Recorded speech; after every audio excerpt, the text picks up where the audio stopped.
Okay, folks, it is 6:32 p.m. Monday, May 17th, 2021. I'll call the Board of Selectmen meeting to order. This meeting is being recorded and minutes are being taken by Gail Hunter.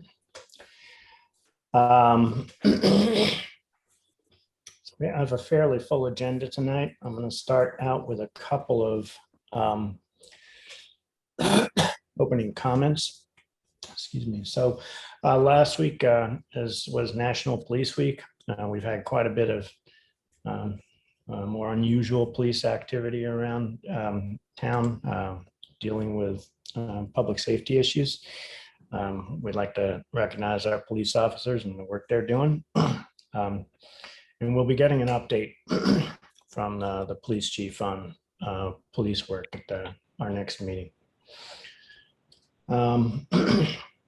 Second item, and this is something we're going to discuss a little bit later on, but the government of Baker made some changes to the state's reopening policy and timelines today that were fairly significant.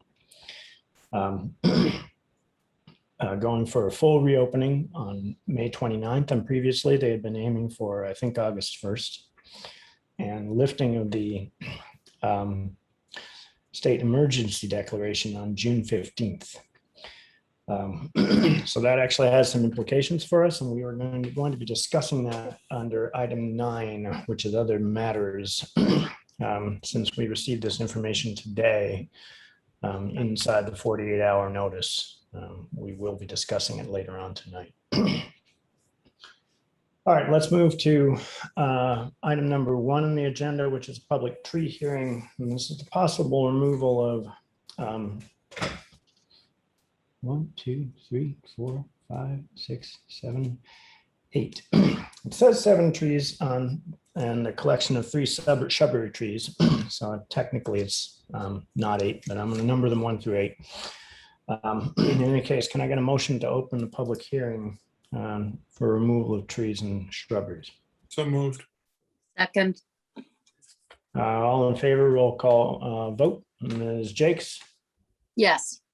Mr. Round, Yes. Mr. Bob Turner, Yes. Ms. Harrison is muted.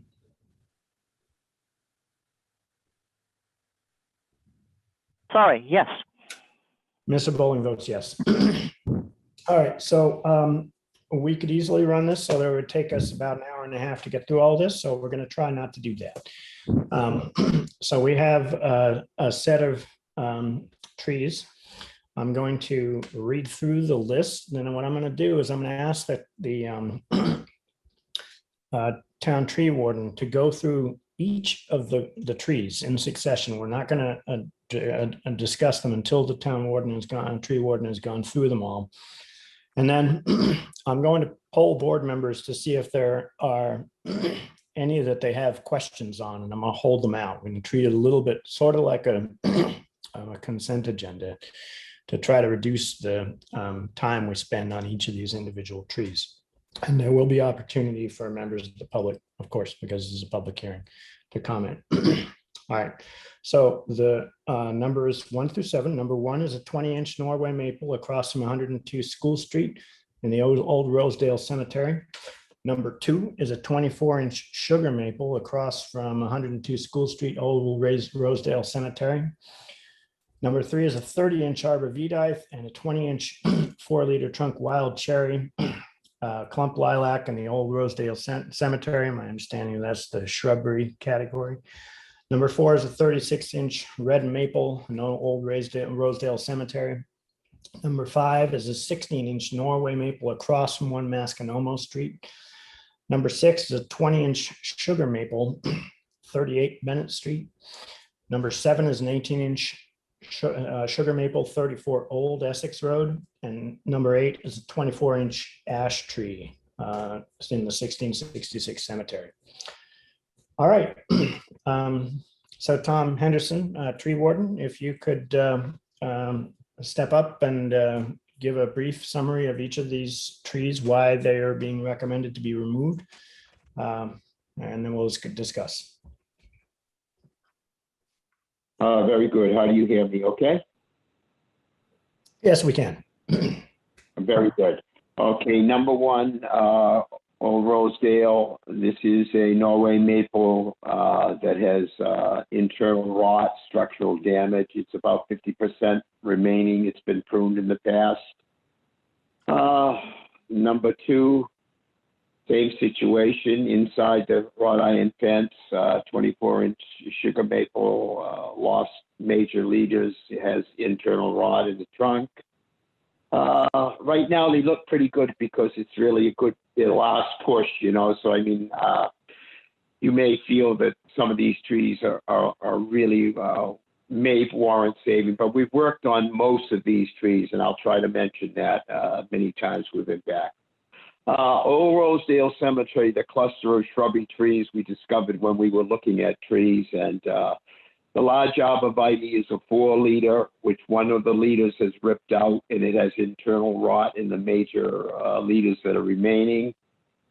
The wild choke cherry that's there is all diseased with a fungus disease, which is a good idea to get rid of. It's a black knot disease common to these trees. It spreads to our other ornamentals.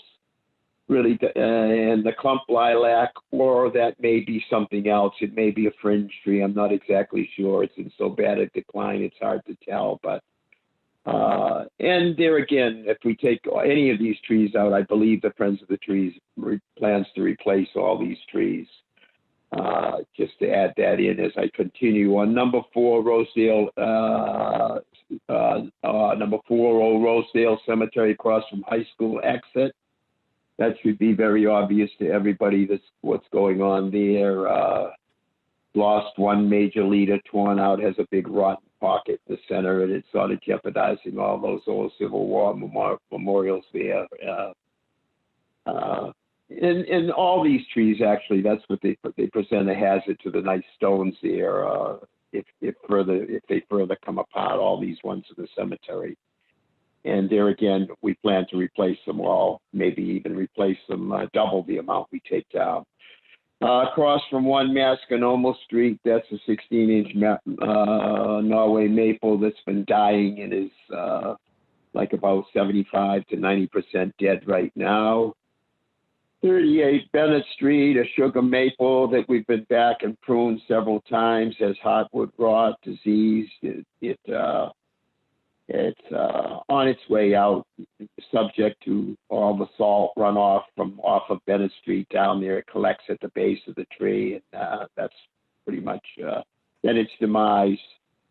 34 Old Essex Road, 18-inch sugar maple requested by the homeowner. This is one tree that I would hold a little bit. In my opinion, it's a relatively healthy tree. It's better than many of the sugar maple trees we have down that we have around town that we haven't had any requests to remove. We've pruned it a couple times. I spoke with the homeowner the day I posted the tree. She was having a little yard sale. She happened to be outside, and I explained to her what we had done, and that a request would be taken under consideration by the town. But this tree, I feel, could remain. In my opinion, it has quite a few good years of life left in it. It doesn't appear to have any major heartwood damage structurally in the trunk of the tree. Number 7, 34 Old Essex. I'm sorry. Where did I say Bennett? Was that number 6 Bennett Street? That was 7. Did I do 7? 7 is the sugar maple where the homeowner requested. Yeah, that's the right. Tree. Number 7 that I would prefer to see stay. We could go back and do a little more pruning there. It really isn't a hazard to the homeowner's property, and I did speak with her about those concerns, about how I felt, to try to consider keeping it if she could. But anyway, that's my opinion on that tree. Relatively healthy. It has 25, maybe 50 years of life left in it, with a little bit of care. 1666 Cemetery. This is a white ash. Request of the DPW. They want to replace the wrought iron fencing and restore the wrought iron railing. And this large tree is right against the cut granite stone wall around the cemetery, pushing stones out from the wall. And unfortunately, I don't believe that tree was planted. I believe it was probably a volunteer that over the years has grown against the wall, with the extent that it's doing damage to the nice stone wall there, the 24-inch ash. That sort of concludes, I guess, what you're requesting.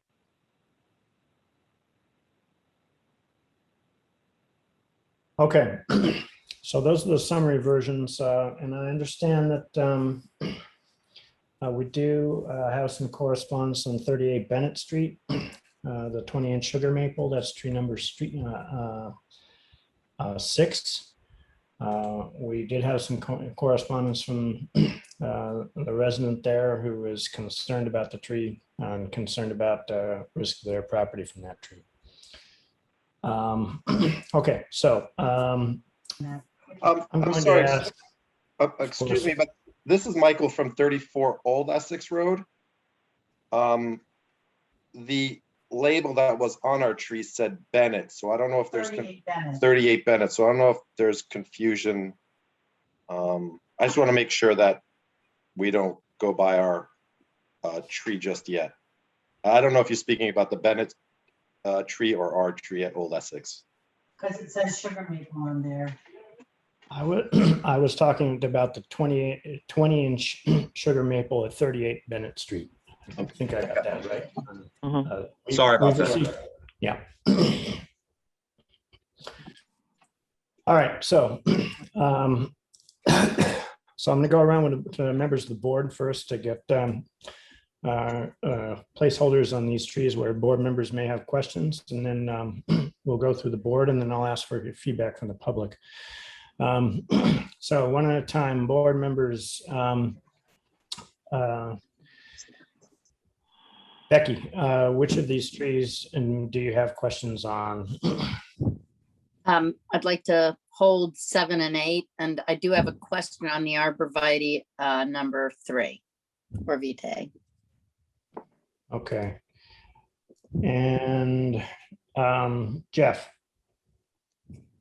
Question on why the shrubs are in the list, and on number 3, and a hold on number 7.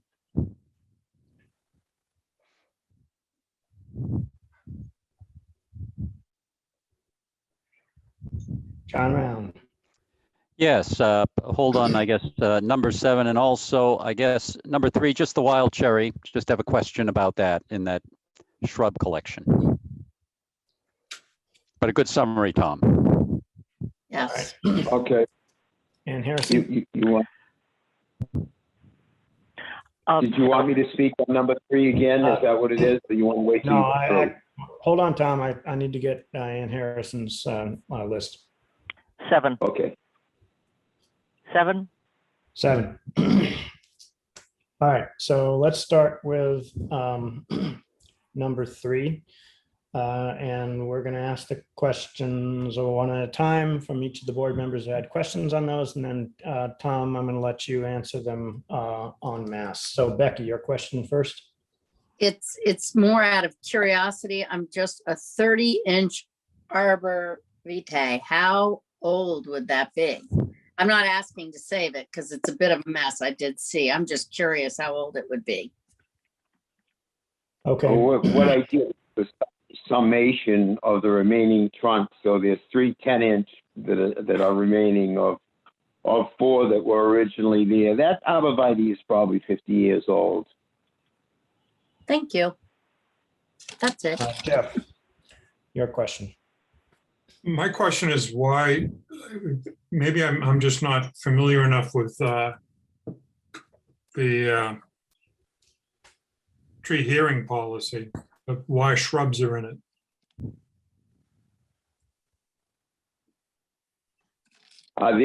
They're called shrubs. Really, the only one that I would consider a shrub would be the clump lilac.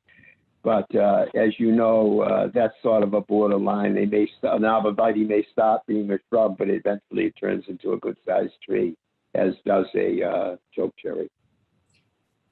And Tom, You said that these were located at the corner by the high school, northeast corner exit. Yeah. Have you seen them? Yeah, I tried to find them, and I found a lilac that was right next to the exit that looked terrible. I couldn't find the arborvitae, and I couldn't find any notices on any of the three. I couldn't find the cherry either, and I looked all over. Yeah, well, if you walk down Pleasant Street Extension from the corner, walking in a westerly direction, about 50 feet down, you'll see a break in the wrought iron fence, and you walk in that corner of the cemetery, and they're in about 50, maybe 30, 40 feet like that in that northeast corner of the cemetery. They're all posted. Okay. Okay. I'm fine on those questions. John Round. Yeah, so Tom, I just had a question on, I did see those three trees in the cemetery or bushes, however you want to classify them. You had mentioned the wild cherry has, and I saw this fungus, and I've got a cherry that's got a similar fungus. That is an infectious agent, because the tree looked okay to me, except that it looks a little unsightly because they've got these growths on many of the branches. Is that a problem? I mean, tree otherwise looked good, and I wouldn't want to take it down unless you're telling me it's going to create havoc with all of the other, or many of the other trees in the vicinity. Well, what it is, I think it's spread to the other flowering cherries, especially the flowering cherries that we planted up by the Civil War Memorial about 40 years ago, and there's another one in the southeast corner of the cemetery. My concern is it further debilitated. Yeah, the spores spread through the air in wet conditions. It's called black knot disease, and the tree is a wild native tree. It grows here in difficult situations, but our plan is to replace those three trees in there with something nice and some sort of nice arrangement there, or triangle or something. But I mean, I have no problem with this thing. I just feel it does jeopardize the other flowering cherries that we plant in town and in the cemetery, especially in their close proximity, especially to the other flowering cherries we have. It's only going to further debilitate them. They've already showing signs of getting some of that in them already, which we have pruned out. To catch this very early and get it out of the trees, I mean, if you looked at the tree, you'll see it's generally spread throughout the whole outer crown of the tree. It isn't localized in one leader or one or two branches where we take it out. It's always been my policy to try to get diseased trees that spread to other ornamentals out of the area if you can, especially we're going to replace them. Okay. Well, I'm fine. I'm all for that, and I'm confident that the replacement will be a good one. Very good. Okay, so now we're going to jump down to tree number 8, where Becky had a question, and then we're going to go back to tree number 7.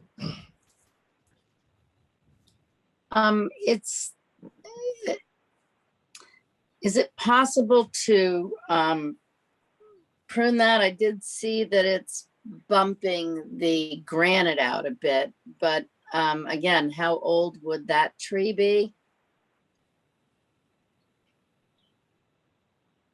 The ash, Becky was talking about, right? Number 8? Yes, That's Tom. right. Yeah, pruning isn't going to stop the diameter of the tree from increasing. In fact, it might accelerate it. Okay. You know, it's up to, you know, it's the request of the DPW. I think they probably should speak on it. Me, as far as I'm concerned, I would think it's only going to, you know, continue. It's a slow process. I mean, it might take another 5 or 10 years for it to push the stones right out onto the sidewalk, you know, break the wall up. But it's definitely an issue there. I know it's a nice tree on the corner, sort of in that area. As you all know my policy, I love to save every tree as I can, but sometimes these issues overweigh, is I guess what I want to say, the what they're trying to do there with the improvement of the wall and the repointing of the wall and fixing of the wrought iron. And I mean, it's a beautiful entrance there, and it's a nice tree. I don't know. Depends again there what the neighborhood thinks, but it'd be a difficult place for us to replace a tree with on that side. Also, that's Right. another issue. Do you have any idea how old it is, Tom? Oh, you know, I would say maybe 75 years old, in that range.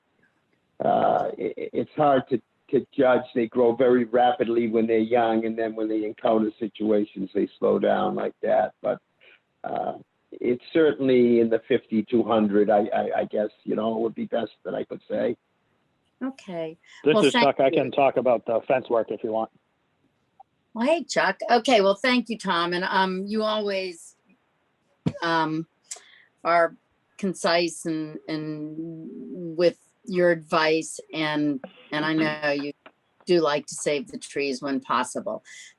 So, Chuck, I saw what it was doing, and I can understand. I just hate to lose a nice, big, healthy old tree, but So this is work that, you know, we've been doing the Rosedale fence work with J&L Welding. And so it's always been our intention to get over to this one and, you know, address the fencing over here, which, as you said, will require some work with the granite. So this is just setting that up. It's a CPC funded project. So that's why we are pushing it forward. Okay, thank you. All right. So tree number 7, the sugar maple at 34 Old Essex Road, had holes on it by 4 members of the board. Becky, you first. I looked at it, and it sure looks like it, not that I am the expert, but after hearing what Tom said, I think if we can save it and continue to prune it, that would be best. I also noticed that a number of trees have been mulched. Many trees throughout town actually have been mulched in a way that the mulch is mounded up around the trunk, which I know is not good for the trees. Do we have any way to advise on trees that fall under the town's jurisdiction? So trees that are town trees, you mean, can we go in and say, hey, you need to take the mulch away from the base of the tree so it doesn't kill it? That kind of. No, just, you know, you mulch around, it's fine. But it shouldn't be mounded up around the trunk. And I don't know how because if that's causing, you know, diseasing, then that's something that rather than losing more trees, if we can have that addressed sooner, then perhaps we can lose fewer. Okay. All right. Well, I would like to see that one stay and be pruned, if possible. Hi, guys. Can anyone hear me? yes. I'm but sorry. I'm I gonna be don't know the taking. rules here. Can I talk, or would I talk later at the homeowner? I So kind of missed the I'm meeting. gonna. So I'll explain the deal. We're going Okay. through board members first to get their comments on all the trees to be removed. And then I'm Okay. going to go through to residents and ask for their. Okay, super. Sorry, I got home late and I didn't understand. So thank you. No problem. All right, Jeff, I'm returning. This, when I looked at this tree, it looked like it had been pruned fairly severely on one side because of contact with overhead wires. And on the other side, it looked very healthy. And I don't know whether, Tom, this could be pruned back a little bit on the side that goes towards the house to let a little bit more air in there and keep away any kind of rot that might try and develop on that side. But it looked to me like this tree should remain. Did you want me to answer that? Just if you could respond as to whether pruning it on the house side would be worthwhile. Yeah, I did mention that to the lady that was there at the time. I said we could come back and give you some more clearance on the house side and prune that back without jeopardizing the health, the overall health of the tree. Yeah, there was some pruning done there. That's obviously I'm glad you noticed that, because sometimes that's the way the utility companies, when they hire a contractor, they do cut the trees in a way that often isn't beneficial to the tree. But yeah, I did mention that to the home. We'd be glad to come back and do some more pruning on the tree. Thank you, Tom. You're welcome. All right, and John Round. Muted. And John Round is. I'm muted. sorry. Yep. Tom, you mentioned the utility company, and that was where my question was coming from. Have you done the pruning in the past here, or has the utility company done that? And who has jurisdiction when wires are involved? I think what happened was when they pruned it, we weren't happy with it, so we went back and pruned it. I think Rob Lations actually was doing the pruning for the town at that time, if I recollect. They sort of stubbed the branches off, and we tried to balance it out a little bit. But their main goal is clearance, and they're in a difficult situation with the way they have to prune. I understand that, and unfortunately, the trees do present a problem when they grow up into the wires, and they have an issue there to a standard. They are supposed to use good arboricultural standards, and all in all, they do like a 50-50 job, in my opinion, trying to maintain that. All right. So where wires are concerned, the utility company has its opinions and does things various times, not necessarily telling us. They just have their people that come out and do things. And then we do things as well. Is that correct? Knowing that there are utility wires around and perhaps pruning trees where it makes sense from our perspective? Yeah, they notify us that they're going to be pruning, and I'll go talk to them, and I'll go back and look at the work. And sometimes I've made calls in the past to try to not cut back so hard, but they do have a distance requirement. I don't know what those lines are that are going up there, whether those are primaries or secondaries or whatever. I don't recall, but they do have to cut back relatively hard, and it isn't a thing of cutting back just to get that distance. Sometimes they cut back further in that distance so to compensate for what is going to grow when they get back there again 10 years from now. So it's a difficult situation with urban trees under power lines. Okay. All right. Well, it's I mean, that's going to be the biggest factor for the future of this tree. And you had mentioned, yeah, this tree's got another 25, 35 years to go. I don't know. With the wires there, that may become a pretty unsightly situation in the not too distant future. But if you can do some more pruning here, I'm all in favor. I mean, the tree didn't look sick to me. Not that I'm an expert in that area. It just looked strange shape. But the wires were driving that. So if you can do some pruning to straighten that out, that's fine. We have a lot like that, strange shapes as a result of their pruning throughout town, as I'm sure you're aware of. Yep, we see them. It's relatively balanced. I mean, I of all everything here on the list, that's the one tree that I have reservations about removing. Okay, I take your advice. Ann Harrison? I agree with Tom. I've looked at all of the trees. Most of them look really dreadful. This one looked as if somebody had sent it to the wrong barber. So unless there's more information, I would like to see that tree survive. Okay. All right. So now I believe I'm going to take one moment to ask, or at least give C and Minnemeyer from Friends of the Trees an opportunity to comment any trees that we're going to be replacing in these areas. We have a list of 18 trees from Friends of the Trees that they're going to be planting, including 2 in the Rosedale Cemetery.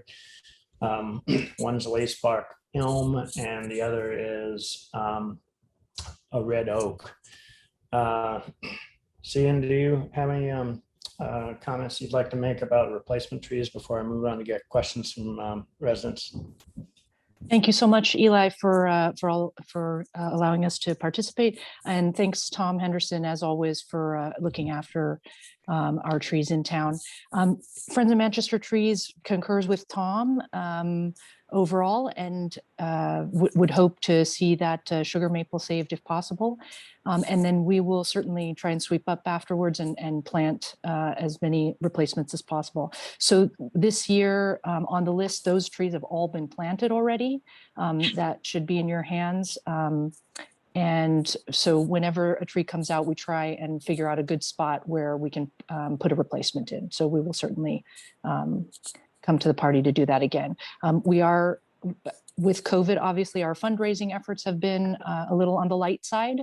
We have been pretty lucky with a lot of participation, but we're hoping that 2021 and 2022 will bring in some more money to help us to plant more trees. Okay, so now I'm going to go around and ask members of the public to raise their hands if they want to speak on any of these trees.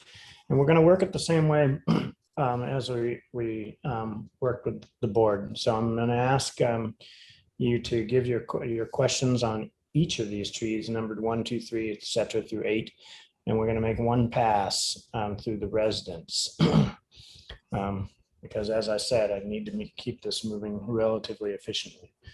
So when I call you, please unmute yourself, state your full name and address, and go through the list of trees that you have questions on. If you are going to support the removal of these trees, don't bother to comment unless you're on tree number 7, because so far there's no opposition from the board members on removal of other these trees, just for the sake of efficiency. If it becomes an issue, I'll come back to it. All right, Sandy, Eli, yes, Ann. could you just remind people how they raise their hand? Oh, yeah. So if you are in the Zoom application, down in the lower right-hand corner, there is a raise hand icon. If you wave your hand around in the air, I may not see you because there are multiple pages. And if you're not being recognized and you think you should be recognized, go ahead and speak, and I will put you on the list and get back to you if you're having trouble raising your hand in the Zoom app. All right, go ahead, Sandy. Okay, Sandy Rogers, 82 Old Essex Road. So you just want us to put a hold on something first and no discussion, and then you go back to it? I want you to list the trees that you are interested in making a comment on for holding, for if you want to make any comments in favor of not removing the tree, and then ask the questions on all of those trees one after the other, and we'll answer them in bulk. Okay, so I think it's number 6, Bennett Street, Sugar Maple. 20-inch sugar maple on 38 Bennett Street. Right. Drove by there today. It looked healthy, just like bumping out a little bit in the street, but we have lots of other trees that do that. So I didn't see major issues with that one. And then that whole area of the street would be empty. So that was a concern. And very much in favor of saving the ash tree at the cemetery. It's a beautiful tree. We're losing more and more trees. We need the shade and in part the protection of other trees in the area with the high winds and everything that we're getting, especially with global warming and everything. So very much would like to see that ash tree at the cemetery saved. Thank you. Okay. Other people, residents with questions or comments on these trees. Michael. Michael, go ahead and unmute yourself and state your full name and make your comments. You're not unmuted. I can maybe unmute you. I cannot unmute you. You're going to have to unmute yourself. I think that's Hi the, there. Hello? Hi, can you hear me now? Yes, we can. Great. So I'm Michael. I live at 34 Old Essex Road. Last name, please. Yep, D Carvalho. Yep. And I guess our only concerns with the tree at this point are the massive dead limbs that are on that tree. We have 5-inch and larger limbs falling off that tree into our yard and on the street. So if not removing it is not an option, we definitely need something pruned, that tree pruned. Our other concern is that many of you have mentioned the power utility companies have completely chopped half of that tree. And our concern is in a storm, the tree will most likely fall where the weight is, but which would be towards our house. So those are the only two concerns. But if the members feel and the arborist feels that the tree is healthy, we just really want some of those limbs pruned back because there are plenty of dead ones on there. There's a really large one if you're looking from the street, looking at the house, at the far like left side, way up top, that's really dead. It's sticking out quite a bit. You'll see it. That one would be, Plus a couple others. yeah, several others, but that one's really concerning. And aesthetically, the front, you know, if they could do a little bit better job, as you guys agreed to prune a little bit to make it look a little bit more even. Fair enough. So I'm assuming that was the only tree you had a question on or comment on? Yep, just the tree in front of our house. All right. Stay tuned. Okay, thank you. Other residents with comments on these trees?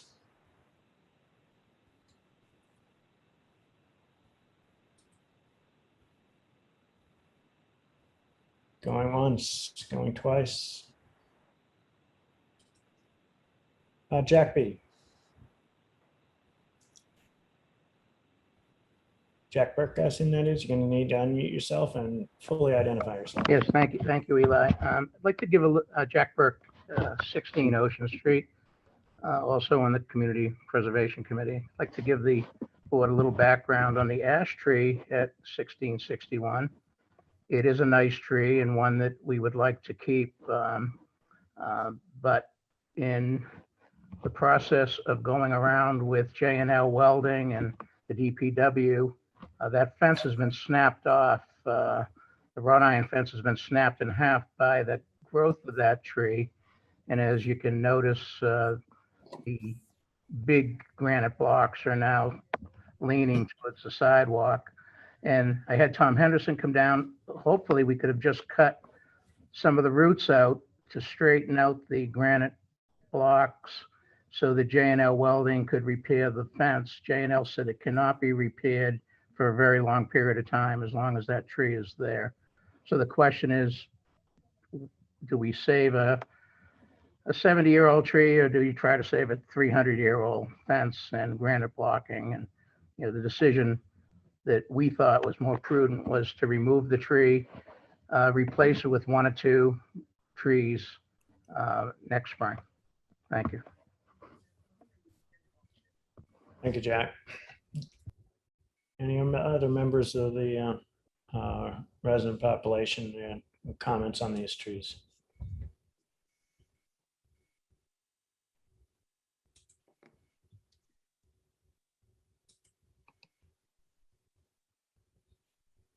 Sandy. Hi, this is just again on the tree at the cemetery. Is there a way to adjust the wall instead of removing the tree would be my question. Chuck, Dan, do you want to handle that? Yeah, this is Chuck. I I'll have to look at it again, but my expectation if I look at it again is that it's probably just a matter of time where we move it, that the tree is going to grow and push it more. So, like we do with sidewalks, we try and trim the roots first, but the roots always come back, but this is a little bit different than a sidewalk panel. So that's why we're, looking to remove the tree. But I'm willing to look at it again if that's what people think should be done. But that's my guess.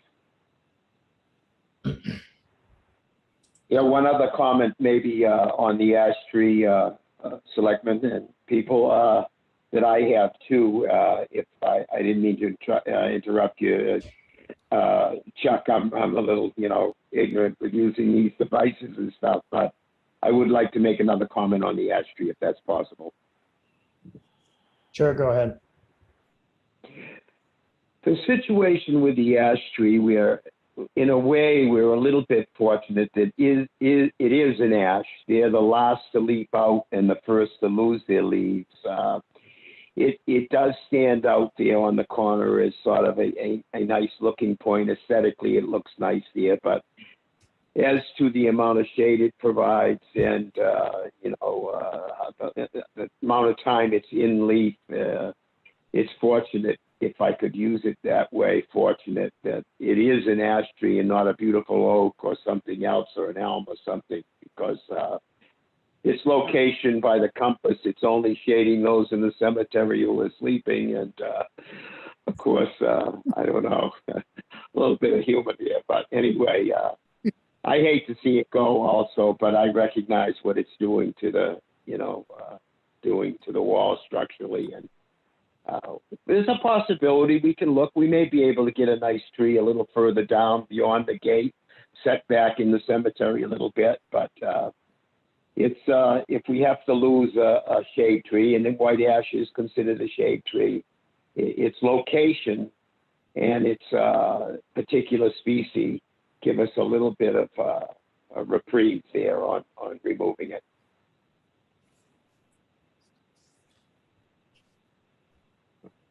All right, is there no other new members of the public with comments on these trees? I am going to ask for a motion to close the evidentiary portion of the public hearing on these trees. So moved. Second, Any discussion? Roll call vote. Ms. Jakes, yes. Mr. Bodmer Turner, Yes. Mr. Round, Yes. Ms. Harrison, Yes. Mr. Bowling votes yes. All right, I'll take individual motions on these trees, and I'll go through them and name them as we go through.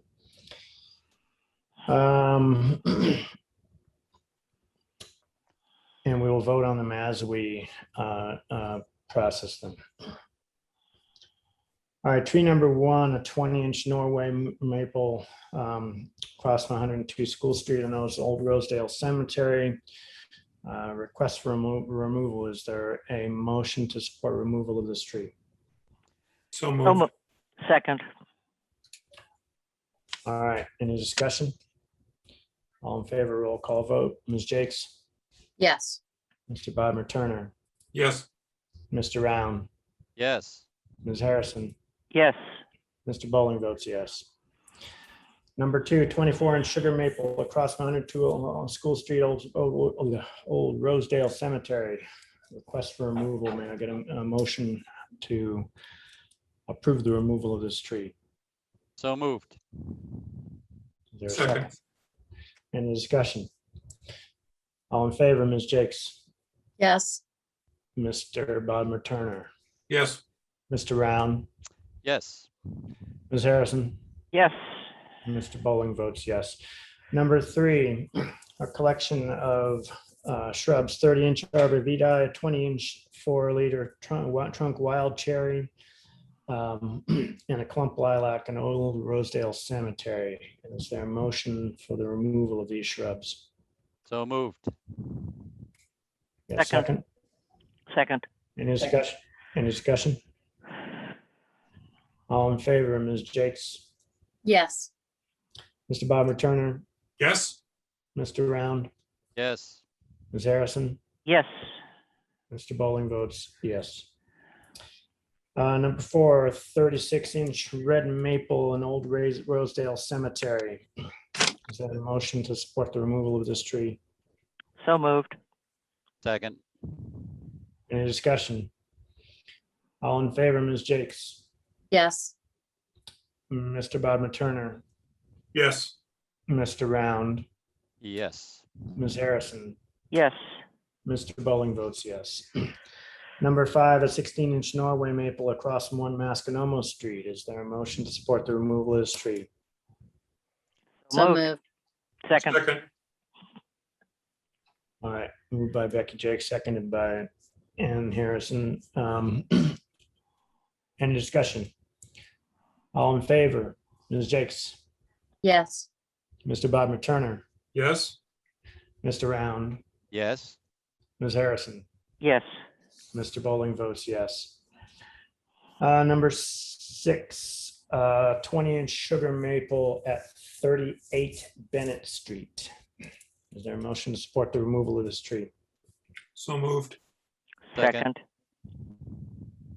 Any discussion? All in favor, Ms. Jakes, yes, Mr. Bob Turner, yes, Mr. Round, Yes. Ms. Harrison, Yes. Mr. Bowling votes yes. Number 7, 18-inch sugar maple, 34 Old Essex Road. Is there a motion to support the removal of this tree?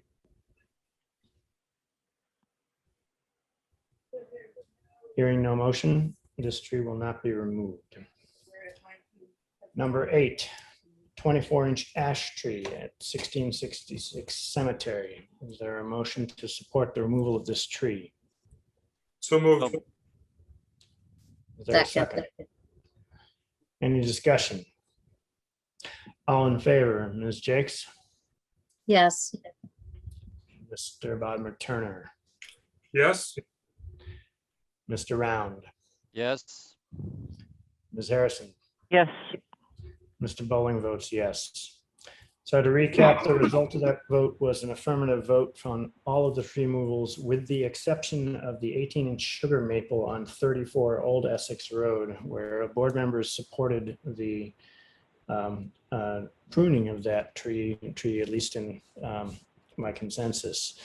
And there was a request from the residents who live at 34 Old Essex, that tree be revisited and dead material be trimmed out of it because they were concerned about their property. So I think we're going to ask the DPW to do that and have Tom Henderson follow up. Sounds good. All right. So that takes item number 1. It's a miracle. Eli. Yes, Jeff. In the discussion that we've had tonight, the 2021 planting list for Friends of Manchester Trees was brought up. And I would like to just commend Friends of Manchester Trees for all the hard work that they do and the fundraising that they do to support replacement trees in our community and the development of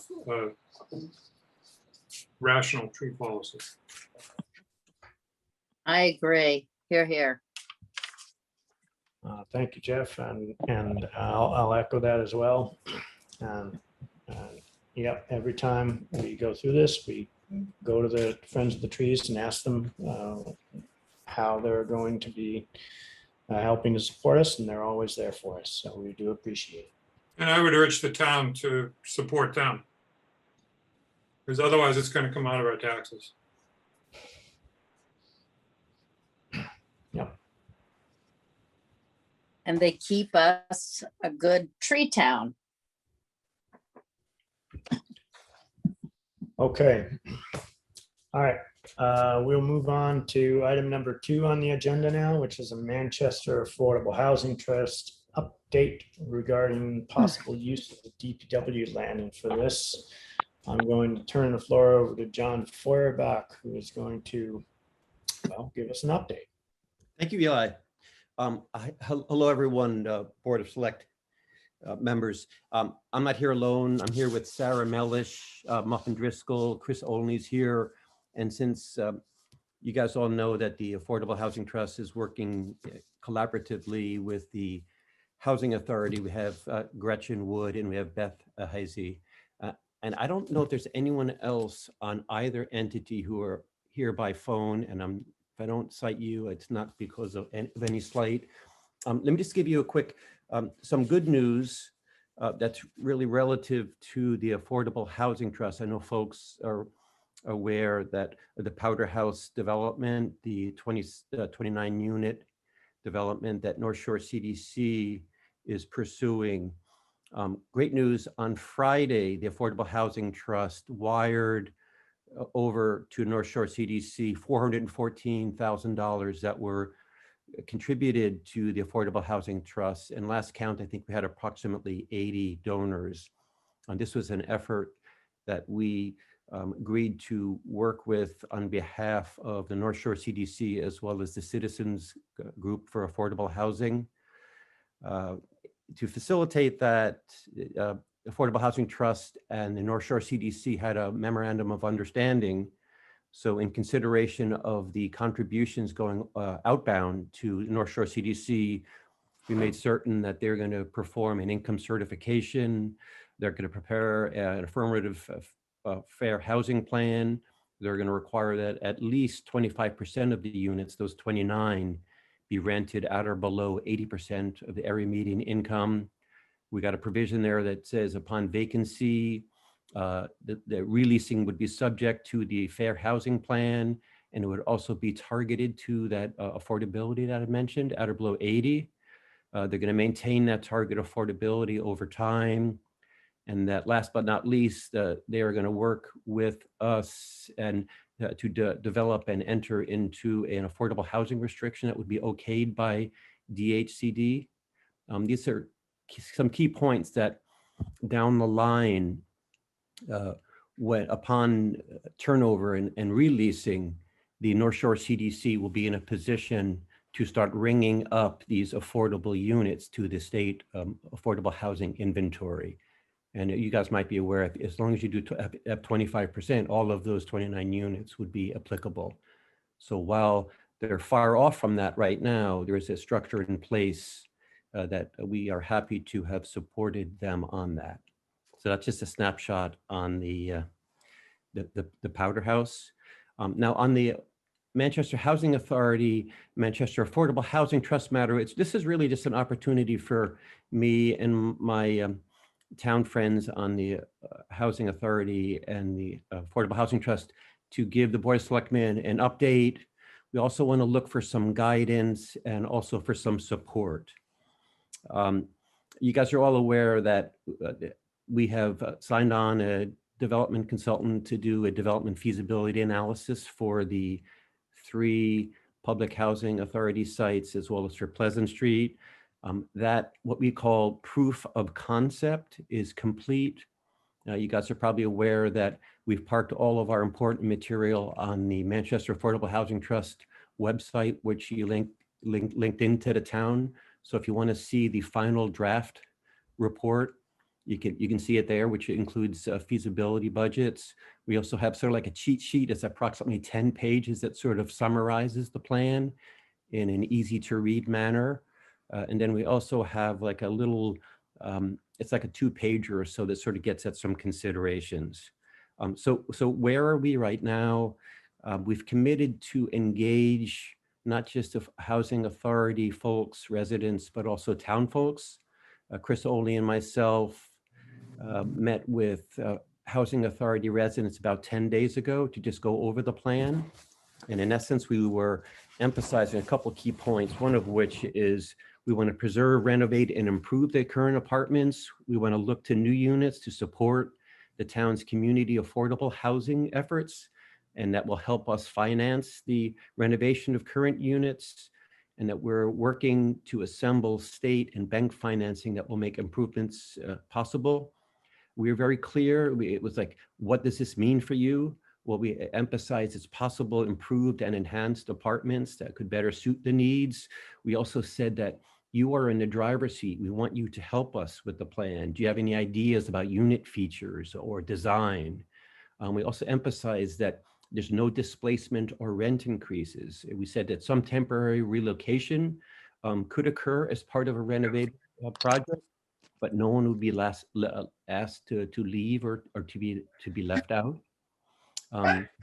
So in a nutshell, what we're looking at is approximately 92 additional units spread out over Newport, the Plains, and Loading Place. Again, this is very preliminary. We're still vetting it. As you guys know, we will ultimately look to get a development partner who will further pursue plan elements, working with the Department of Housing and Community Development. So there'll be some tinkering, but right now we're looking at a possible approximately 18 to 24 new 1 and 2 bedroom units at Newport. And that could be in a 3 or 4 story building, or perhaps a single story. At the Plains, we're looking at approximately 26 new 1 and 2 bedroom units. Again, that could be in a 3 or 4 story building. A Loading Place, it's a little bit less dense. We're looking at possibly 6 duplexes, each duplex having 2 units.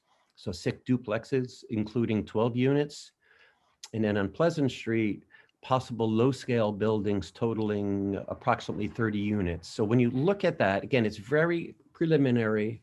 We had an architect who was working as part of the consultant team do an analysis, and then we combined it with a financial feasibility. We're looking at approximately 92 additional units. So where some of the challenges that we have, our consultant, the good thing about our consultant is she is very in tune with the Department of Housing and Community Development, not just the Public Housing Authority side and what the PHA has done and is prepared to do to rehab units, but also possible new programs that could help it renovate. But she's also very in tune to the new production side. And that's something that myself and Chris Olney are probably more familiar with. And this is where they provide a tax credit financing as well as soft money or grant money to stimulate new construction. So a couple key things that we've heard from our consultant. One is there has to be a one-to-one match of new to existing units. DHCD demonstration projects pretty much mandate that. Now, we're trying to determine, is that something that is a hard and fast statutory requirement, or is that something that's just based on policy? But if we assume that's a one-to-one match, currently we have 84 units at the Public Housing Authority sites. We got to get something that would be somewhat similar to that. So as I mentioned, we're looking at approximately 92 units. So that would meet that match. The second is new units must be on land separate from the MHA units. Our understanding based on our research is the land is owned. It's technically state public housing, and it's local. We would have to figure out some way to subdivide parts of the Newport, the Plains, and Loading Place and create a separate entity, which would then be the vehicle by which the developer could pursue the new unit. So one opportunity could be the Public Housing Authority could still retain all of the land, but perhaps a ground lease could be the mechanism by which this new entity could create new units, and thus observe that you got to have land separate from the MHA. Another key item is that decoupling of new current, and with that, the decoupling of the new units from the Housing Authority units. It's the transfer of cash flow and other economic benefits from that new entity that would be used to support the rehabilitation of the Housing Authority units. As I mentioned above, my prior, if we're totally decoupling those sites, we need to have a one-to-one match. So we're looking at least 84 units.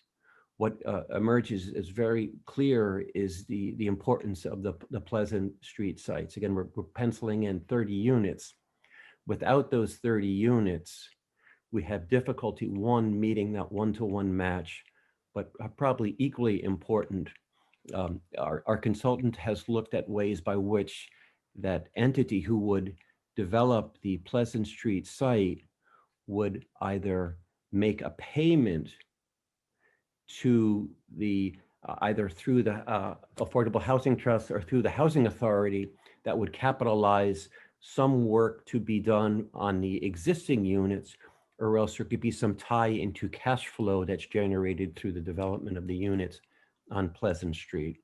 So what's important there is, one, Pleasant Street just as an economic vehicle to help support the renovation, but then also having that one-to-one match.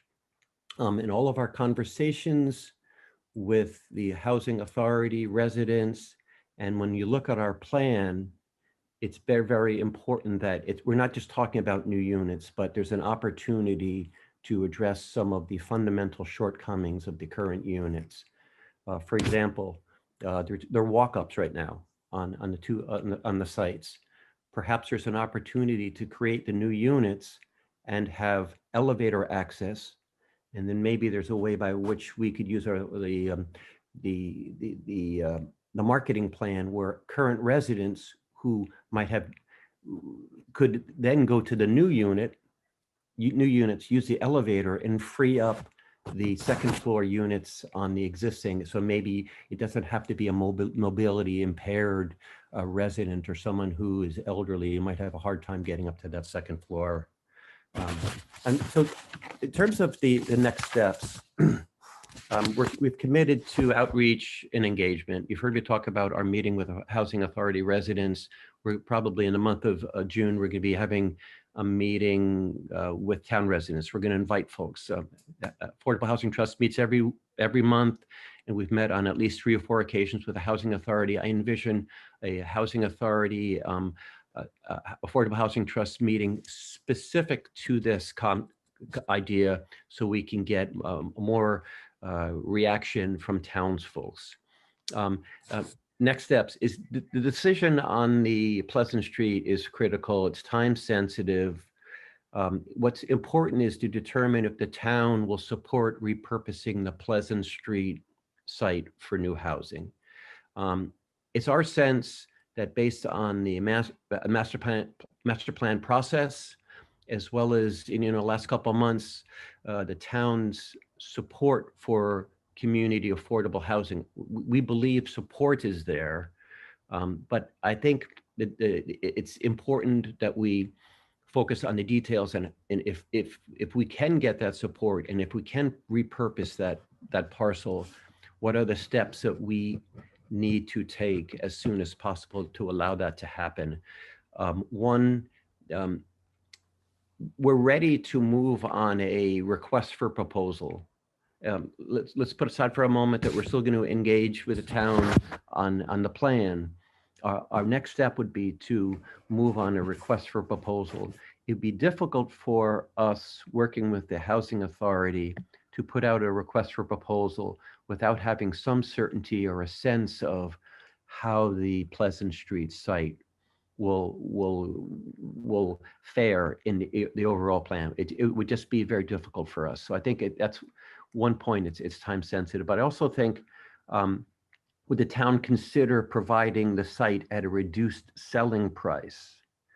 That would then enable operating cash to support that important endeavor of rehabilitating the Manchester Affordable the Housing Authority properties. And then at some point, the DPW site will require town meetings, including the selection of a new site. Your guidance on these points for us and for the Housing Authority will be important as we consider, as I mentioned, moving forward on the request for proposal. I think that's about it. You've heard me talk about one of the next steps besides engaging residents to do a little bit further refinement on the plan if needed, understanding that when we put out a request for proposal, the developer is not going to be, we're not going to certify that the developer is going to do hook, line, and sinker everything. But no, they will have a good foundation upon which to move a concept. And then we'll have further meetings with the Board of Selectmen on items, with town folks on items. But we'll move forward on a request for proposal, and then we'll have to have engagement with DHCD, one on the Public Housing Authority piece and funding that's available there that can help us, but also funding for the new construction. And then what's the dynamic of creating an entity from the subdivided land? So there's some work to be done. I know there, in the last 3 or 4 months and probably more, there's been some attention to community affordable housing trusts, community affordable housing, and a lot of folks are focusing on this plan that we're talking about right now. And as Chris and I mentioned to Housing Authority folks, I mentioned here, this is going to take some time.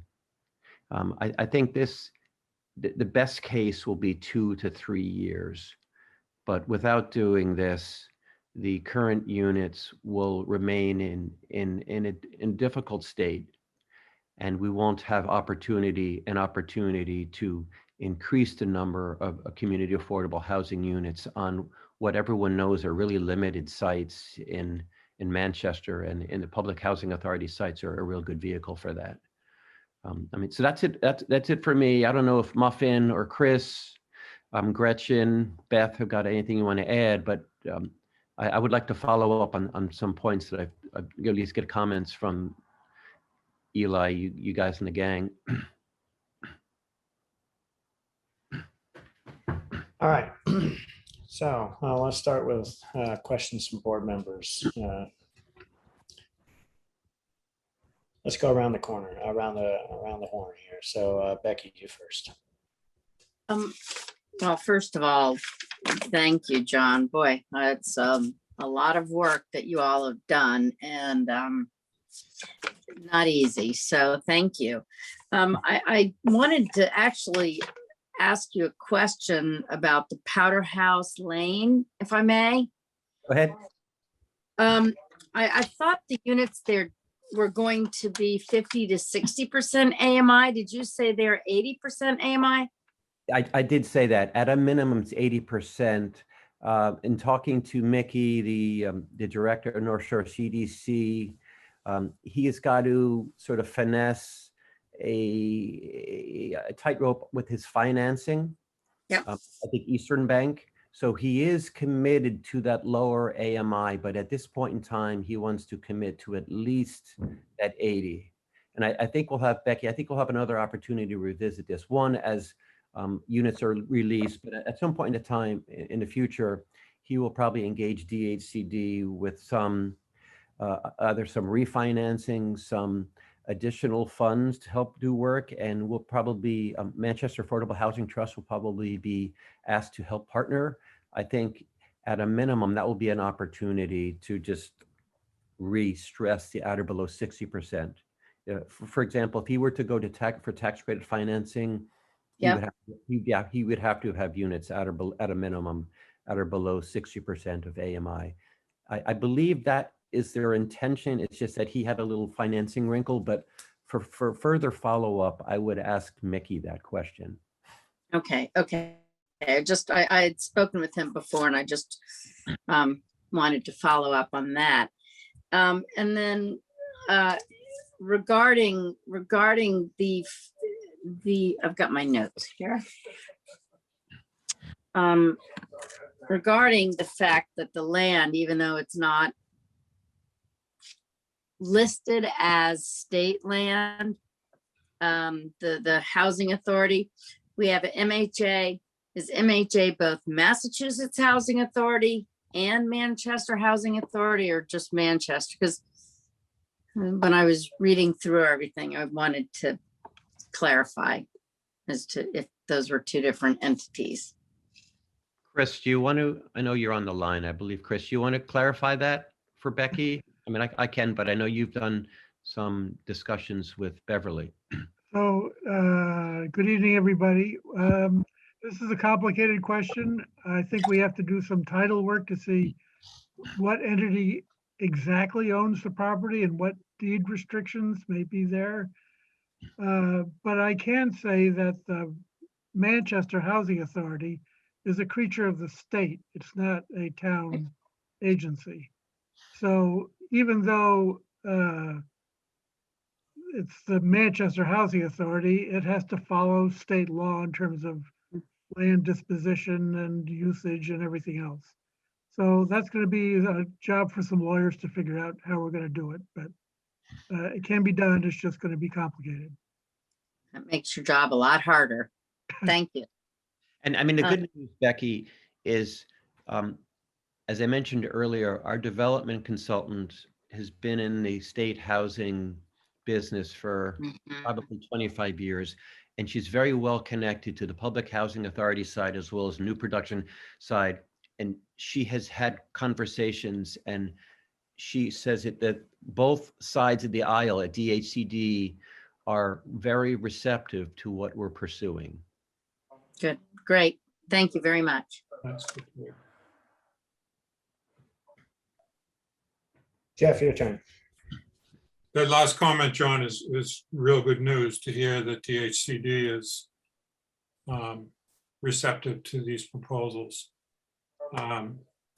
Unraveling the title on these properties is that's a nightmare. Which brings me to my question, which is that you're talking about going to request for, you're on the verge of going to request for proposals. Is it possible to do that without having clarity around what the status of the land is that this proposal will be developed on? I know in terms of the DPW, the Pleasant Street site, that's clearly town-owned land.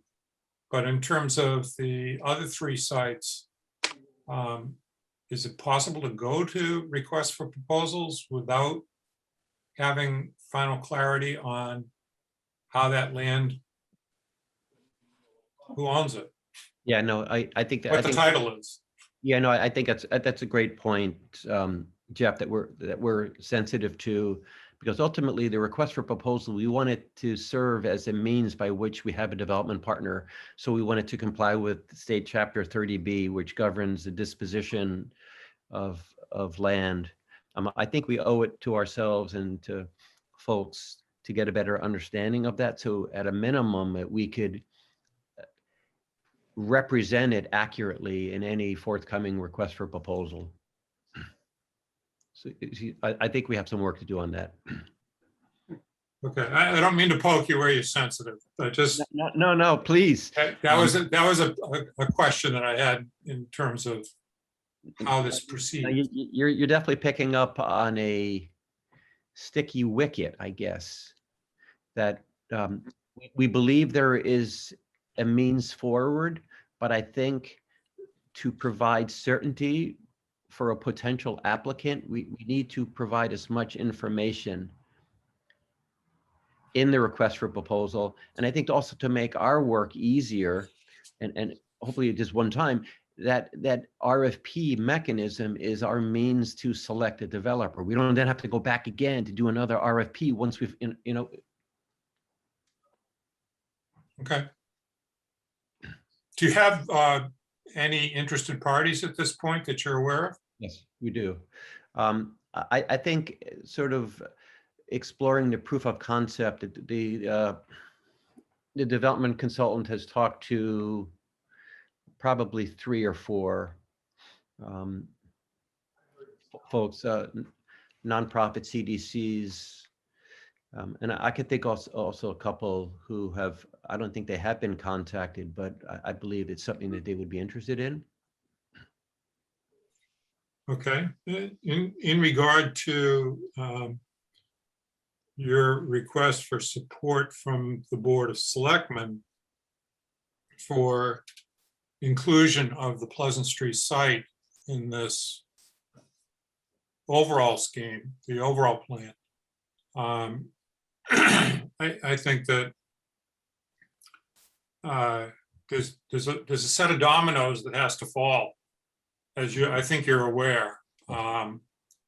Not the least of which is the clearance of the School Street site from the compost site and getting that moved over to Pine Street. And we're in the process of trying to do that. Because we need a place for DPW to go, and without trying to jam everybody in DPW up on Upper Pine Street, which doesn't seem to work. So it would be best if we could move to School Street with DPW. So those are the dominoes that we're faced with. And right now we're working on trying to clear the path for the development of the compost site at Pine Street. And remove it and clean it up. Do you see that as having to happen before, and I'll just throw this out, a town warrant or an item on a town meeting where put to the town is the prospect of repurposing the land for community affordable housing, with the assumption that the behind the scenes work, as you mentioned, Jeff, is accomplished.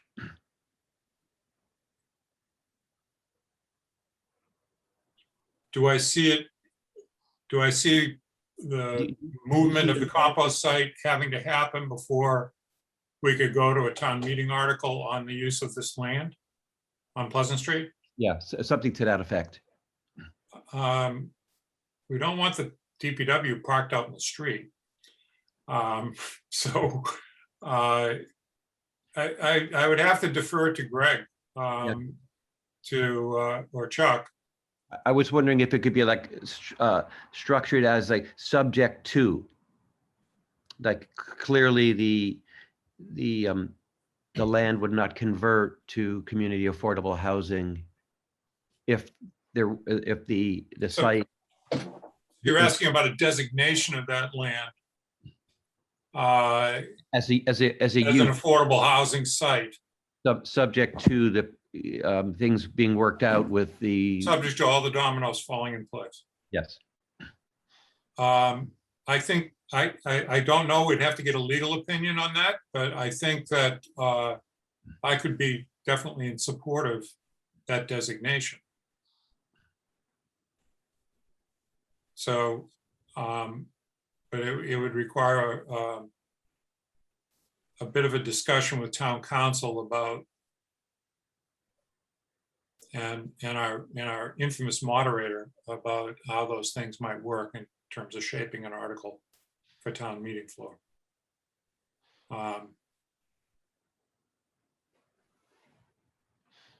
Eli, I don't know whether you're going to pull Greg in on this discussion, but I don't want to swim too deeply into these waters on my own. So certainly I'm going to ask his opinion. As I suspect that you could condition a sale. I mean, eventually you would have to go to town meeting floor to approve the sale of the property, right? And conditions of that sale could be, I assume, attached to a warrant article. Greg, you got an opinion? You certainly can. There was not a legal prohibition. I think politically, the more certainty you can provide, I think the easier time voters will have in making a decision. But having said that, there's nothing prohibiting you from having a vote that would say, contingent on X, Y, and Z happening, this Pleasant Street land is slated for housing development. Eli, may I ask a question? Sure, go ahead, Becky. Is this something, I know it's town land, but because it would be a change of use, is this something that would need to go before planning board and potentially ZBA? Or is this something that is just before the Board of Selectmen? No, it would And the require, town- so or town meeting. ultimately, it would require a town meeting vote, and any land disposition requires planning board comment and recommendation to the voters. Thank you, Craig.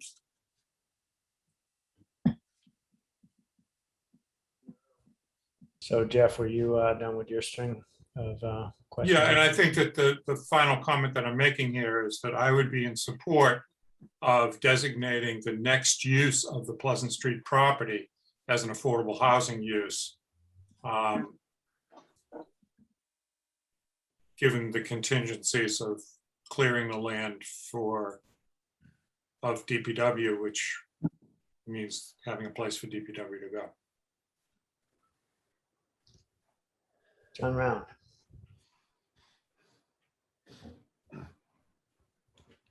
You're muted. That's twice tonight. Jeff, John, thanks for bringing us up to date on how things are moving along at the Affordable Housing Trust. I know that we had an update maybe about 6 months or so ago, and the additional number of units at the Newport Park, the Plains and Loading Place, were about 40, and now they've moved up to 60. Are you kind of putting the math together here to get our overall initiative with regard to affordable housing within above, say, into safe harbor territory? Because if you do all the math, that's where we're at. Yeah, I mean, that's a fair question, John.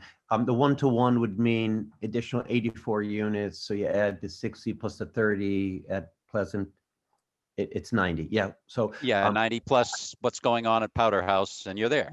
Yeah. But I want to emphasize this is, again, very, very preliminary. I think when our consultant with the design person looked at Newport and the Plains, I think you look at the increased number of units is really adding, and I believe, and Muffin and Gretchen, help me out. I believe we're looking at a possible additional floor. So before we were looking at a single level flat style. Now we're looking at possible 3 and 4 stories, situated at the rear of the plane site as you go in, sort of at the bottom of that hill coming down. So it really almost, the back of that site will, it'll be steeped into that hill, and then on Newport we back on the left. But I believe the only reason, John, you see is that we're including an additional floor. Okay, so the footprint doesn't change so much. It's really putting additional floors on to get that extra capacity. Yeah, and again, sorry to sound like a broken record. I don't want to leave people with the impression that this site plan is the site plan. This is really a very preliminary, I wouldn't even almost call it schematic. It's really just to sort of get the ideas flowing. At some point in time, when we get a developer, they're going to kick the tires again. They're going to work with us, work with you, and we'll have refinements. I would say at Newport, the footprint of the building might be a little bit different, because if it's a single building, I think it's going to spread out a little bit more. Whereas if it's a multiple stories, it might be a little bit more compact. Whereas I believe at the Plains on the back there, you're looking at the same location. It's just by adding an additional floor. Okay. A couple of other questions. So the overall financing, certainly there's a loan and there are various subsidies that are available. Is that really the way the financing is going to go here? And then whatever you can get from other entities such as the town, and in terms of the Pleasant Street lot, et cetera, some sort of a good deal. But that's the overall intention. I believe you're correct in that, John. You're looking at going to the state, because it looks like it's going to be a rental and looks like it's going to be affordable. The tax credit financing is always a very popular, if not a critical financing vehicle for affordable housing in Massachusetts. Furthermore, there could be some soft money or grant money coming from primarily the new production side that will help. Then you mentioned, is there any contribution that the town could make with funds coming from Pleasant Street? And then, yes, you have conventional bank financing that will provide a relatively small permanent loan. And then the Affordable Housing Trust, we're here to help. It wouldn't be unreasonable to look to us to provide some further municipal support by way of funding. Okay. Well, and you've got 30 units at Pleasant Street. And as Jeff has pointed out, there are a lot of dominoes that have to fit together to make all of that work. And that's probably maybe the most complex, not from a legal perspective, but just in terms of what has to be done to make things fit together there. I don't know how many square feet that is. Is it possible that maybe a couple of, some of that space is sold for market development houses and then the rest becomes affordable housing, or is the whole space kind of designated that? Or hey, it's what we've heard is the Pleasant Street site, you can't go so far deep, because if you go to deeper, there's some, I don't know whether it's conservation or water issues. So the development analysis really looks at that front part, maybe that front half of it. But again, I want to emphasize, this is one take. Personally, I think this is going to be a really very interesting design opportunity.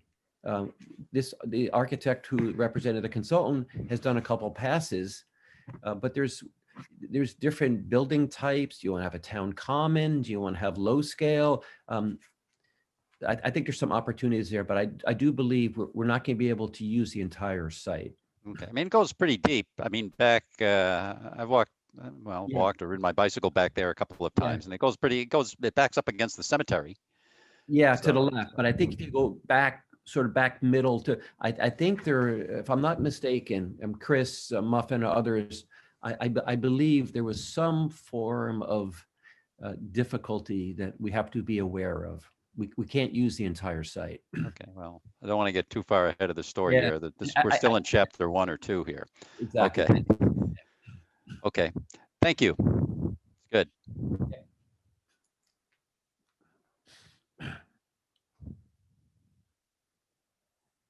Ann Harrison.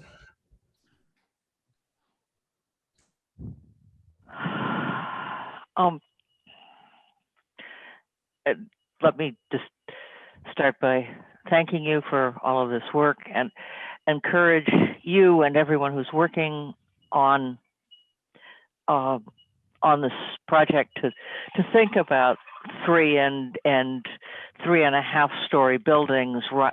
Because we do not have a lot.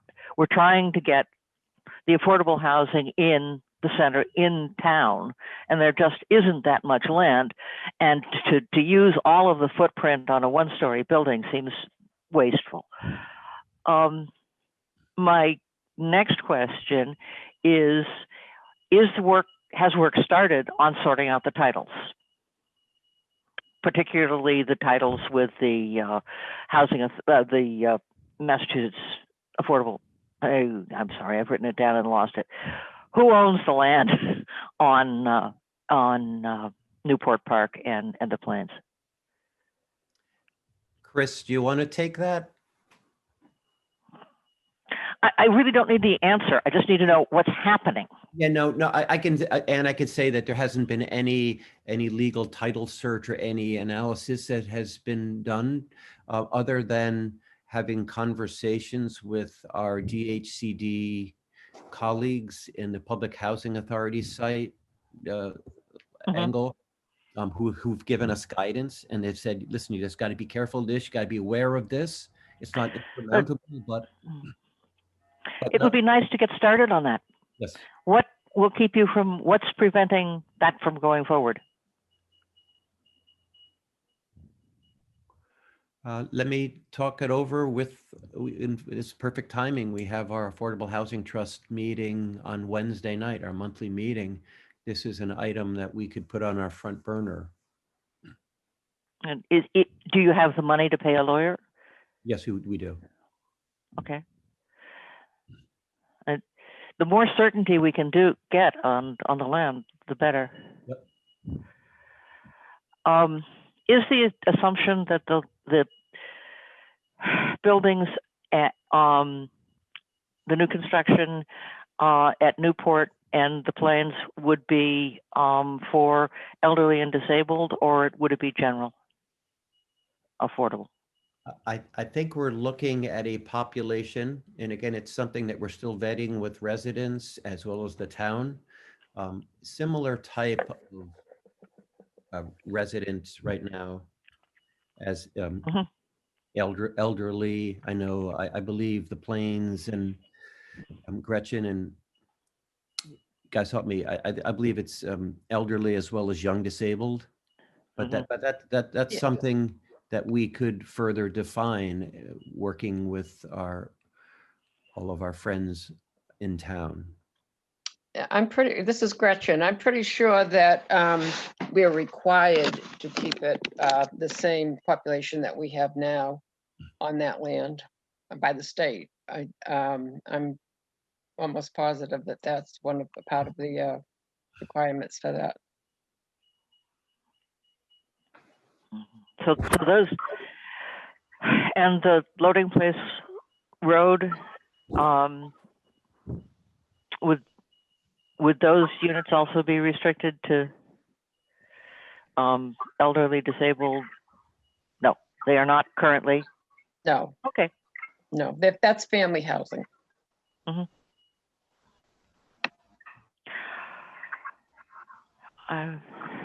Aside from a little bit of confusion in reading your paper, let's see, this is, you're talking about people moving here and there, and you use the word residents, and I think I know that you mean current residents of the housing, but residents also tends to mean, everybody in town. And maybe as you're going over your document again, you might try and clarify that a little bit, because I had residents from all over moving into the second floor.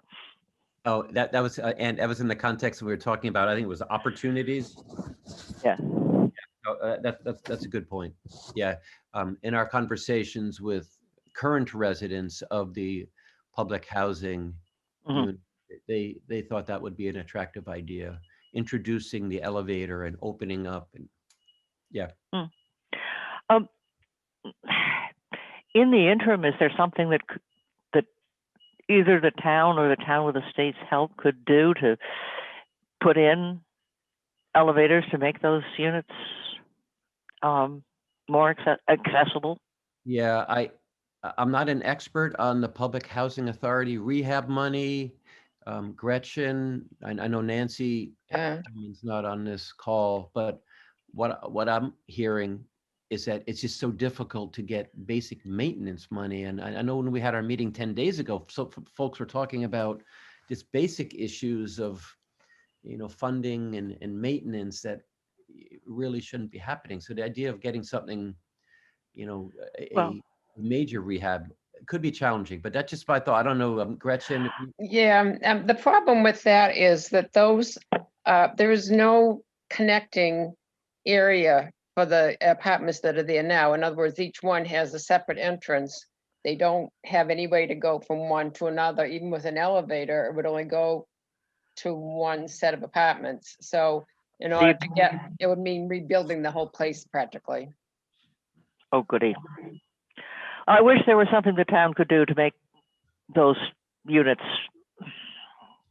better.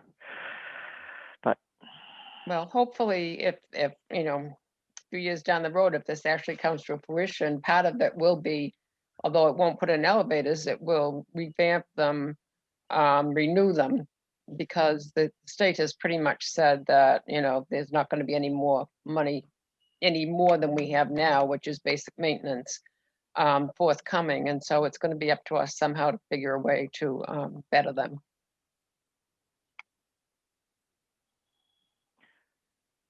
Have you considered proposing, I was amazed at the way residents came forward over the spring to support affordable housing. It may be that if you had something for the town meeting explaining why this was necessary, the town could pay for some of this. Well, it would be an interesting, and it certainly could work into this whole thing. I mean, if things go the way that they're proposed right now, it would include revamping those existing apartments, and maybe some of the funding we would. I mean, that's all, things to think about. Thank you. Thank you. Thank all. you. None of this is easy. No.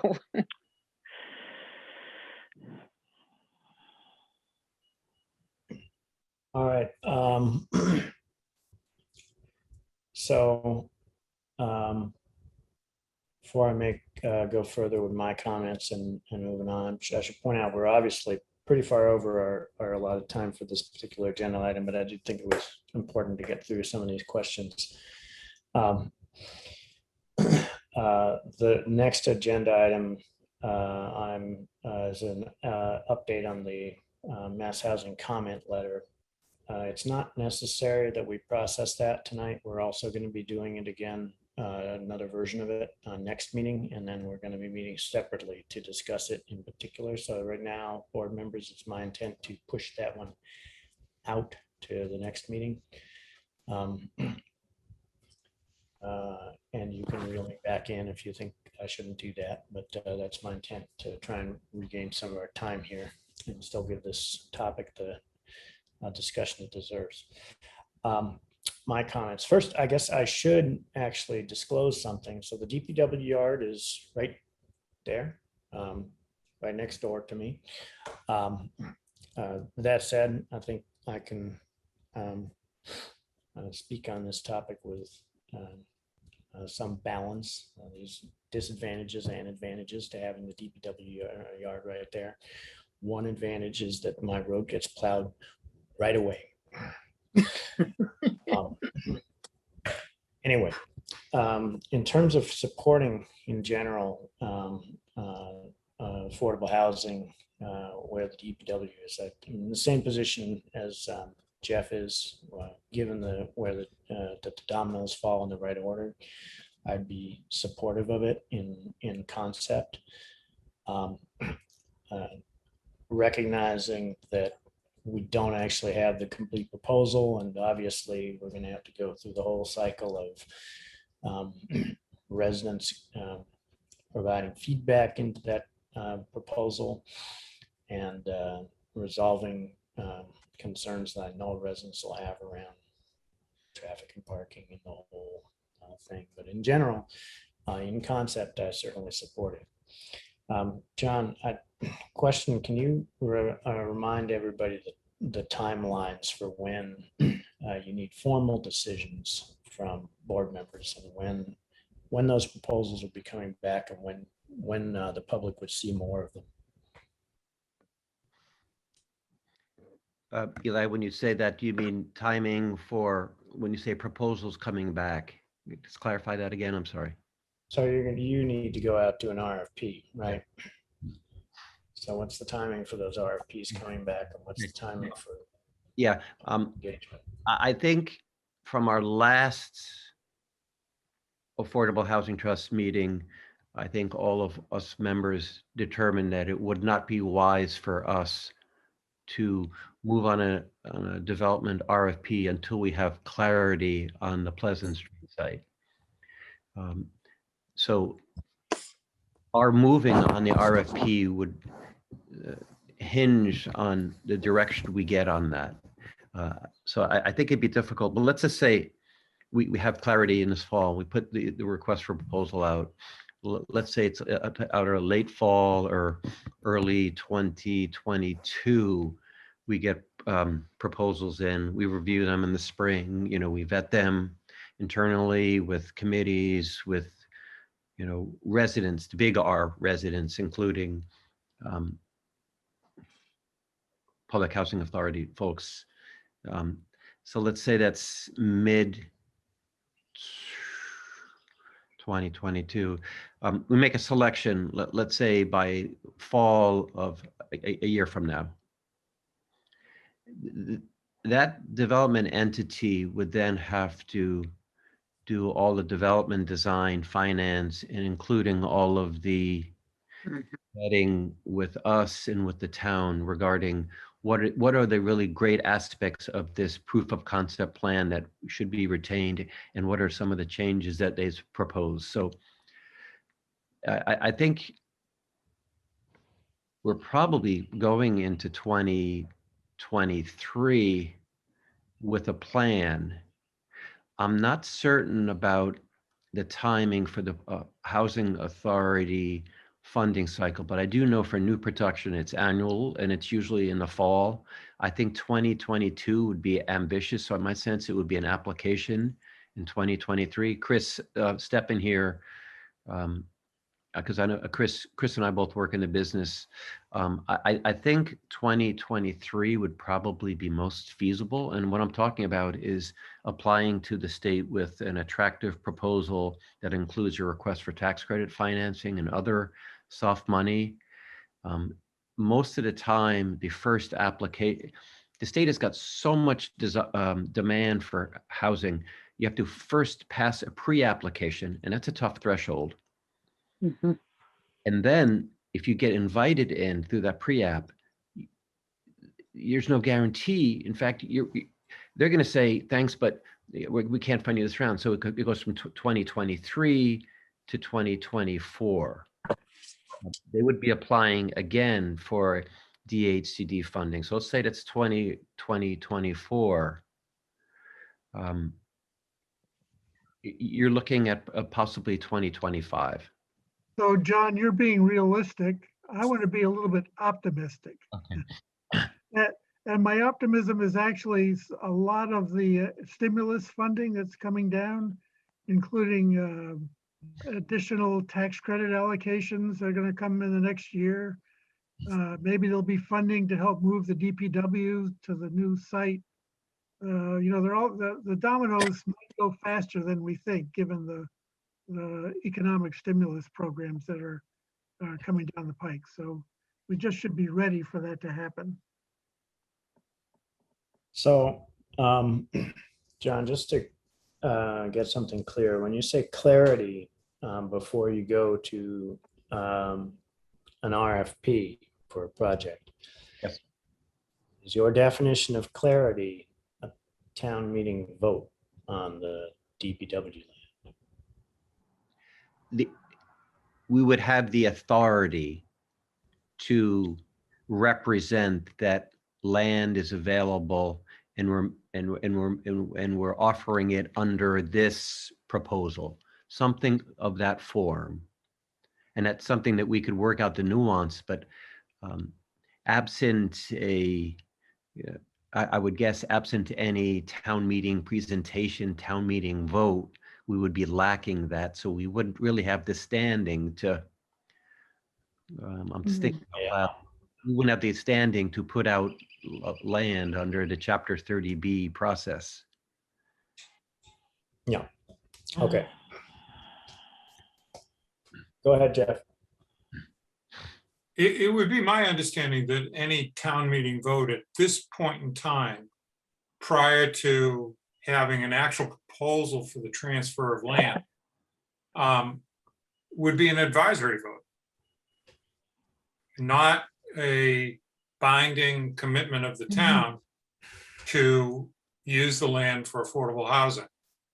It would be that the town encourages the planning board and the board of selectmen to, and the Affordable Housing Trust to undertake requests for proposal with due consideration that this property could be used for affordable housing. Or some, my language is terrible because I'm doing it off the cuff, but the thing I want to underline here is that this would be an advisory vote, not a binding vote on the town. Because we would have to have a concrete proposal for land transfer to have a binding vote. John, can I take a step at this, or Eli? Yeah, go ahead, Chris. So it seems to me, if the state said to us, sure, that would be okay.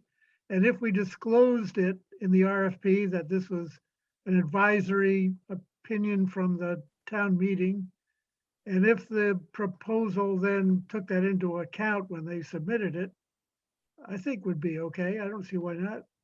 I agree What with do we you. think, John? No, I agree. Based on my experience doing many requests for proposals under Chapter 30B, as long as you disclose, and then, yes, and then clearly you want to have a likely outcome. So you probably want to identify in that request for proposal what is the reasonableness of the steps we're taking that would lead to ultimately the developer debt. Yes, I think that's feasible.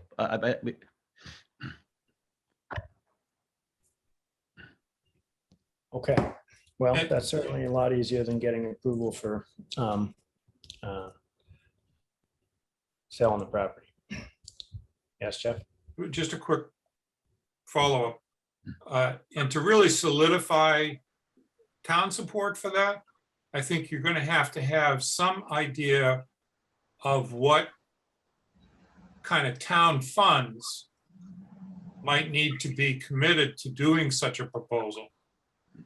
Whether it's in a reduction in the cost for selling the property, transferring the property to a private entity. But taxpayers, before they're going to vote on this kind of a proposal and say, yes, we want to do this, are going to need to know what's the range of funding that's going to be following out of this that we're going to be needing to come up with. And I don't expect any hard numbers, but some idea of how this is structured in terms of funding. And Jeff, do you mean it could be one of a couple of ways. One is, what is the expectation that's presented to the town of revenue that would come to the town for the purposes of helping, one way of looking at it, helping the town in the transfer of the current use to another site? I mean, it's conceivable. You have let's say a developer responds and they pay X and it's earmarked by town vote, that those funds are going to go help the town support the transfer of the site to another site. Another way of looking at it is, could we have the town in that advisory vote also, if we can make a statement to the effect of, and the proceeds of a sale, whatever that sale is, based on, would be allocated to this plan that we're talking about for the furtherance of promoting and creating the community affordable housing. So something like that. Right, but if you're going to go to try and get some support from the finance committee for this kind of a proposal, yes, they're going to want to know that you're not selling land to pay for operating expenses for maintenance of the existing properties. Yeah, that's clear. I think proof of concept, the financing, what I believe is demonstrated there is that the revenue derived from the Pleasant Street, in addition to operating cash flow from a soon-to-be development, could be used to capitalize bank financing, or in addition, combined with state funding to help on the rehab.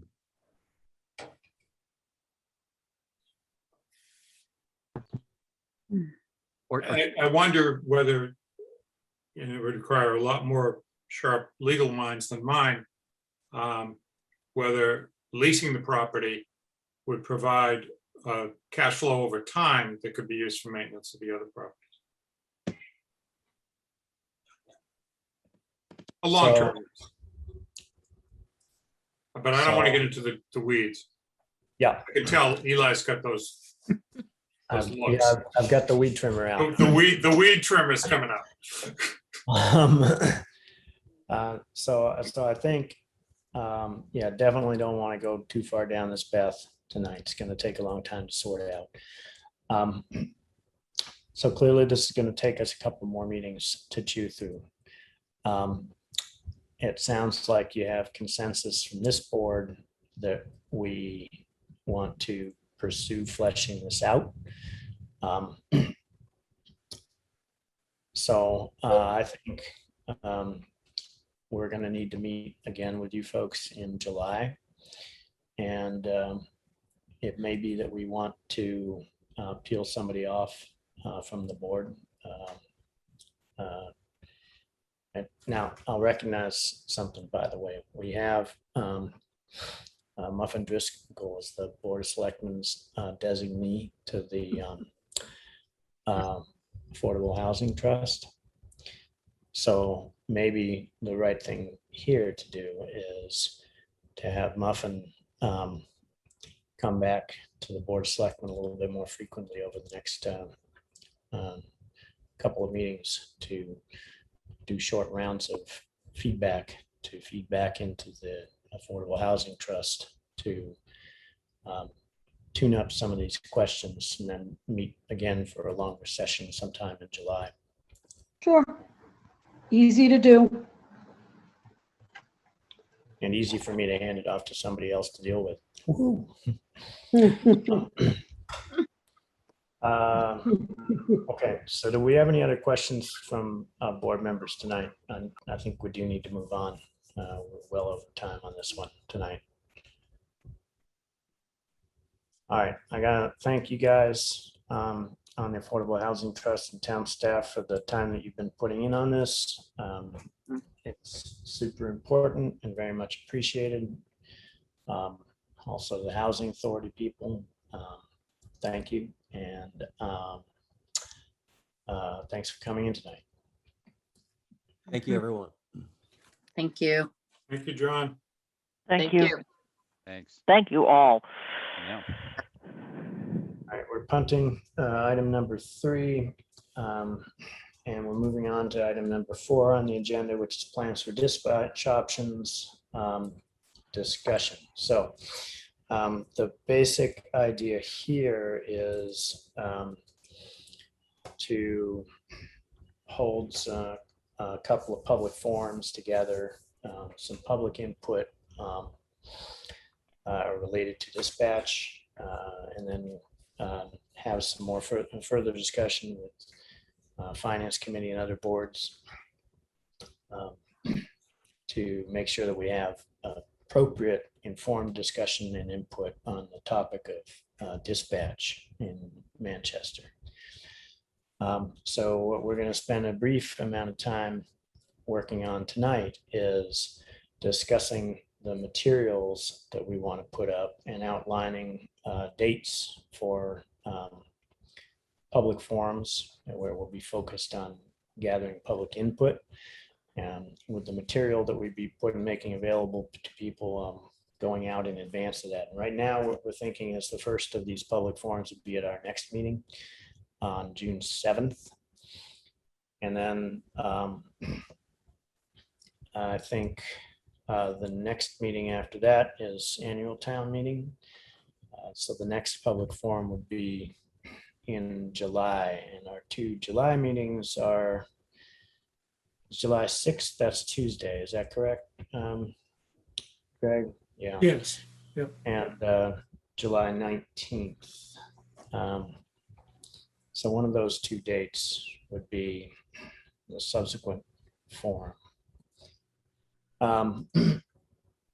So tonight we're going to nail down the dates for those forums, and we're also going to talk about a little bit about the materials that we want to put together in advance of that.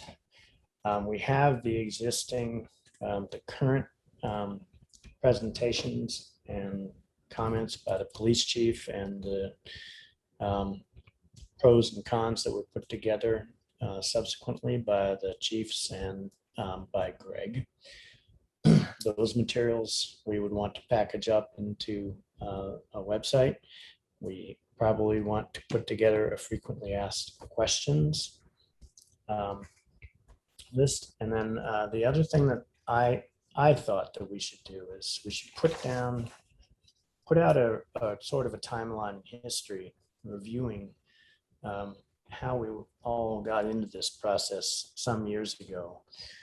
what decisions were made, what things were deferred, and why we made decisions along the way, and who made the decisions.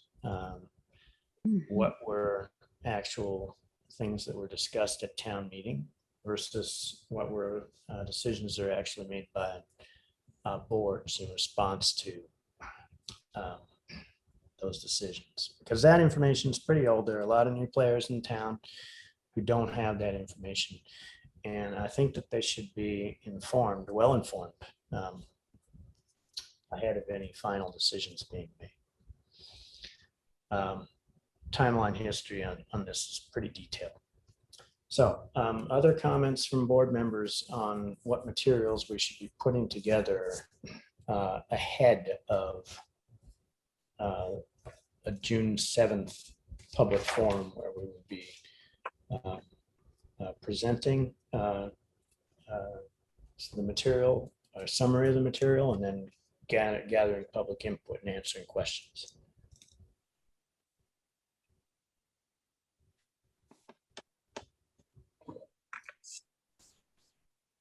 Eli, if I may. Go ahead, Becky. Do you think it would be helpful to have sort of an clarification as to why the new regional center doesn't function the same as the old one, so that people have a clear understanding of the new and improved, just for decision making or clarification? Yeah, I think we should. I think that's part of the timeline, even though a lot of that happened, after we made decisions to defer. Yeah, but I think that's a good idea.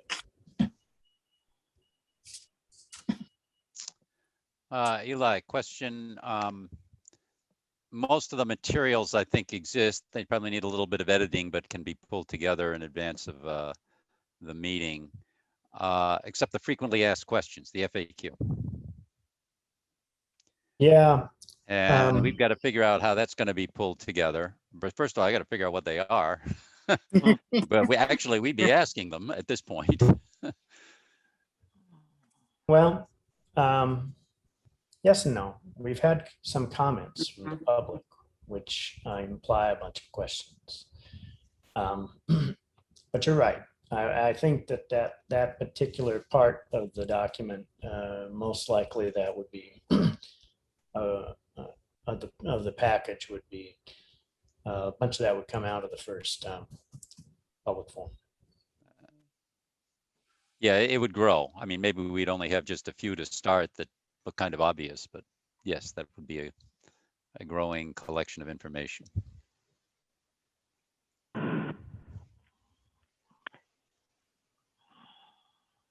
If I may.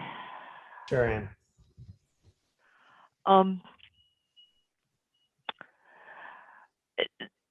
Somewhere, probably it's in Greg's minutes, there's a cost comparison, just saying,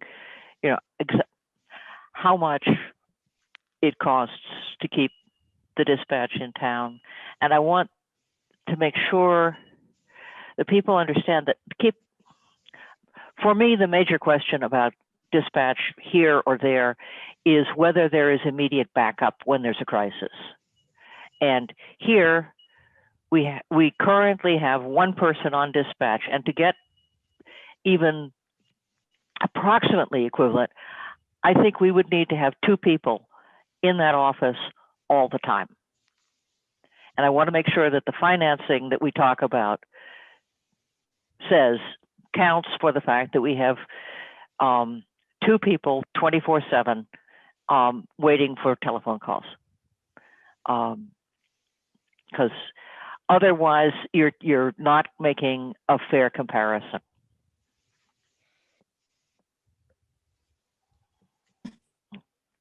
Enough. And in fact, you're still not making a fair comparison with two people, because in fact the center has much more depth. But the minimum is when there is a crisis, you have to have one person who does nothing but pay attention to that, and somebody else to deal with everything else that's going on, including the other calls that have to go out to pull people to help.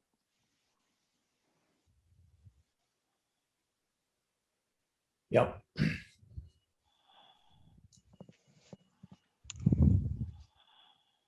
Other board members?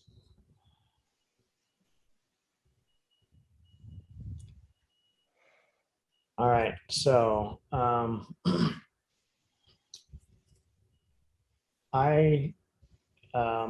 put together a skeleton of the timeline, and I think we had other board members tapped for reviewing materials ahead before the package gets put out. So I'll work a little bit with Greg on getting that done for June 7th, well before June 7th, and Tiffany for broadcasting it to people.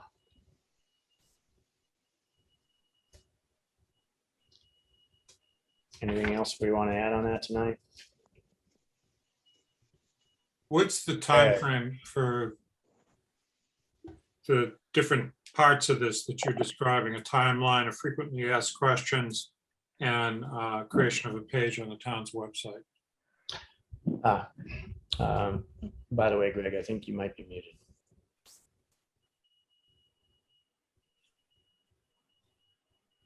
Hear me?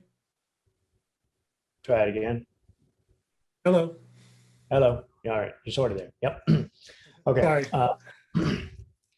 Timeline. So I would like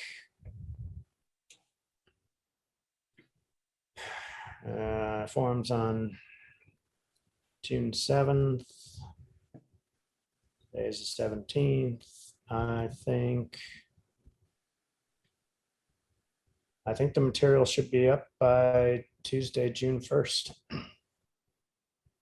That gives good over 2 weeks to put this stuff together. We can get it done before then, great. But I think at the very latest, it should be up by Tuesday, June 1st. What other board members think? Absolutely. Yep. Yep.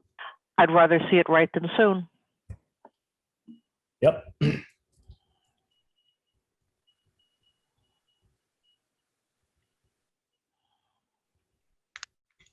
Maybe even the 28th.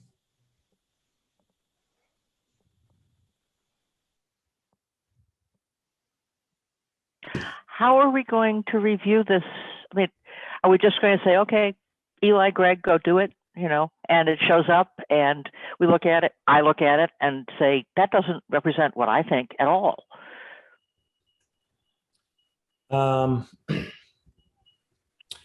Let's do this. We've done this before and this is reasonable. Greg can collect the materials and then forward the preliminary version out to us. Board members can individually comment up to Greg, provide their feedback. If the editorial comments are basic and don't represent any particular conflict, you can move forward with those. And if there are any significant problems with that, we can call a brief meeting to discuss them. Mm-hmm. Okay.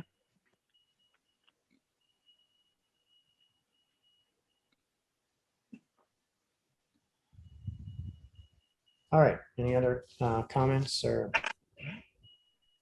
feedback before we move on?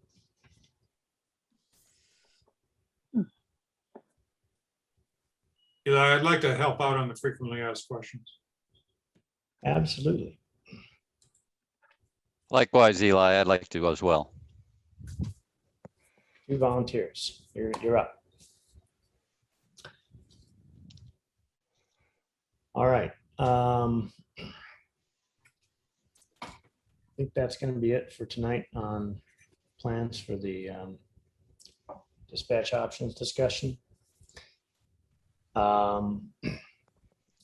Agenda item on number 5, upcoming board and committee appointments. It's that time of year. This is mostly advisory tonight. We have pulled together the list of empty seats. Also for seats that are going to be for people who want to be appointed to new terms in their existing positions.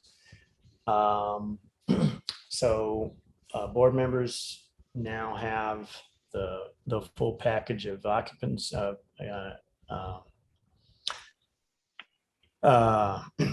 vacancies, and we'll publish this. We're going to be soliciting volunteers from multiple different boards and other board members. If you have candidates that you think ought to be pursued for some of these committee positions, please encourage them to send in applications. We typically try to get this wrapped up in June. May bleed over into July. The past couple of years it certainly has bled over into July. So, Isabella, I just saw your hand raised. Is this in regard to the previous agenda item? I just thought you were going to set the dates for the meetings and you didn't set the second date. You're right, I didn't. Thank you. So going back to the previous item, the second public forum, I had said that either July 6th or July 19th. But I didn't ask board members which of those dates they preferred. I would go for the 6th, just in hopes of catching some people in town. All right. I was leaning towards the 19th just to give people more time to digest, but I don't really have a strong feeling either way. I'm not leaning. Standing up straight, John. Yep. Good, then Tom Henderson will not be visiting your house. Or your limits. I would lean towards the 19th as well, primarily because we have our meeting on the 7th, and then we don't have another meeting until Oh yeah, July 6th. Because of that's town a meeting. reorg. Yeah. All right. So unless we're going to put another meeting in the middle of all this. Nope. For a forum. I mean, we could move it up from the 19th.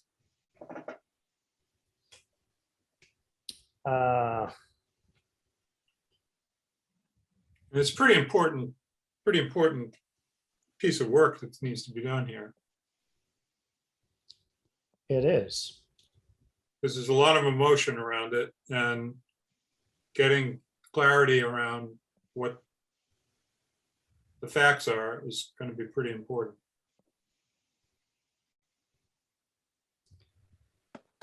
In some ways, that argues more for going to July 19th, right? To take more time to accept public input. And Yeah, I'm fine with that. I'm fine with that too. All right, July 19th it is. Isabella, thank you for not letting me screw up. I appreciate it. All right, we're going back to upcoming board and committee appointments. And somebody was talking. The yellow color has no, doesn't imply that these are people who don't want to be reappointed. It's just that those are all of the 21s. That is correct. Useful. Yeah, so Sonia is reaching out to those people and asking them if they want to be reappointed. And as those people trickle in, and usually they trickle in fairly quickly, and then there are a few stragglers. So we should get that information relatively soon. Mm-hmm. Yes, Jeff? At risk of getting the weed whacker out again, Sally Curry is moving out of town. And I spoke to her on Sunday and told her that she needed to get a resignation into you. She's on the Animal Control Board. That leaves Kerry Bissner as the chair, as the only member of that board. Tough to get a quorum. It's tough to get a quorum with the two of them. Yes, it is. All right, well. So she's going to be sending an email to you, Eli. All right, thank you. So, well, then that board is obviously a priority.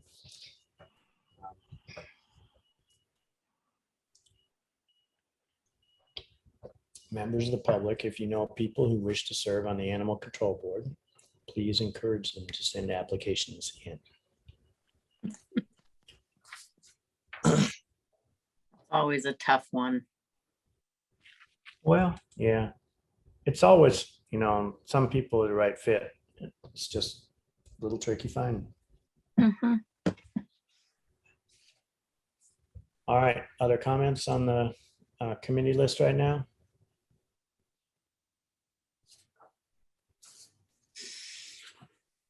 All right. Let's move on to the consent agenda. In the consent agenda, we have the Board of Selectmen meeting minutes from May 3rd, an IT collaborative agreement, Bravo on the Beach common vittler's license. That's for the beach concession stand, basically.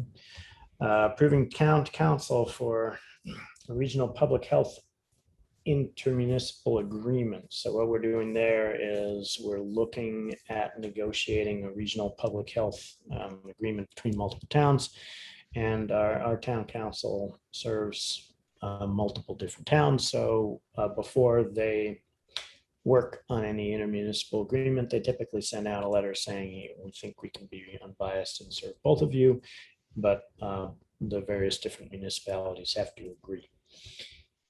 So that's that letter. And Alley's Beach Street Cafe has a change in their hours of operation that they are requesting. Any questions or comments from board members on the consent agenda?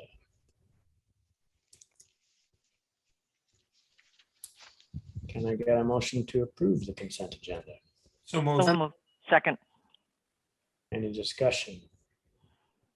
Roll call vote. Ms. Jakes. Yes. Mr. Bob Turner. Yes. Mr. Round. Yes. Ms. Harrison. Yes. Mr. Bowling votes yes. All right. So for the business owners in the audience, Bravo by the Sea, you got yours approved, and Alley's Beach the Beach Street Cafe, you got yours approved. All right. Correspondence. Okay, so it's a small item, but it's a big item. So we got a letter from Helen Bethel regarding watershed protection and some of the history in the watershed protection work in Manchester. It was a letter sent to the Board of Selectmen and the chair of the planning board, Board of Health, DPW director.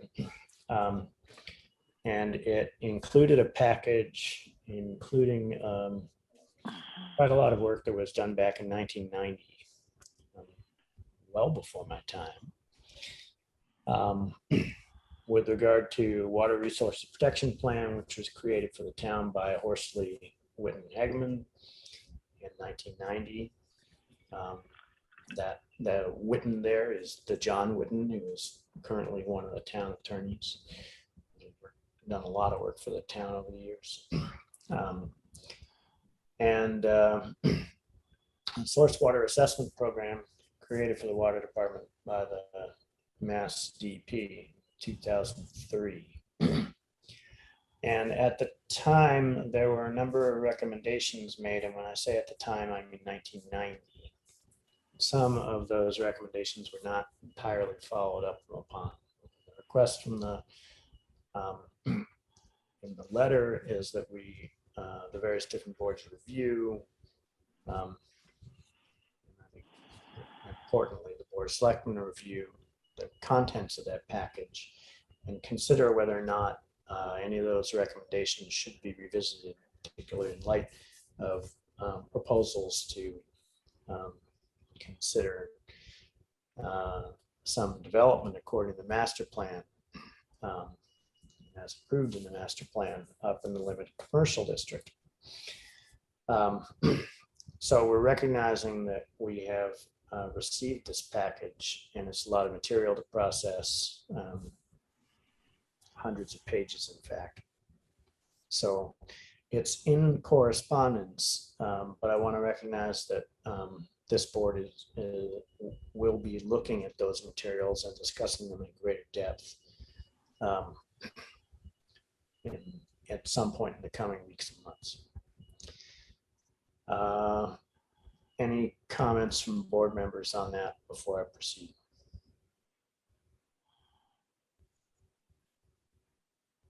All right. That's correspondence. Stay tuned, folks. It's Steve Gang. I wonder if you'll accept one comment on that letter from Helen Bethel. I will, yes.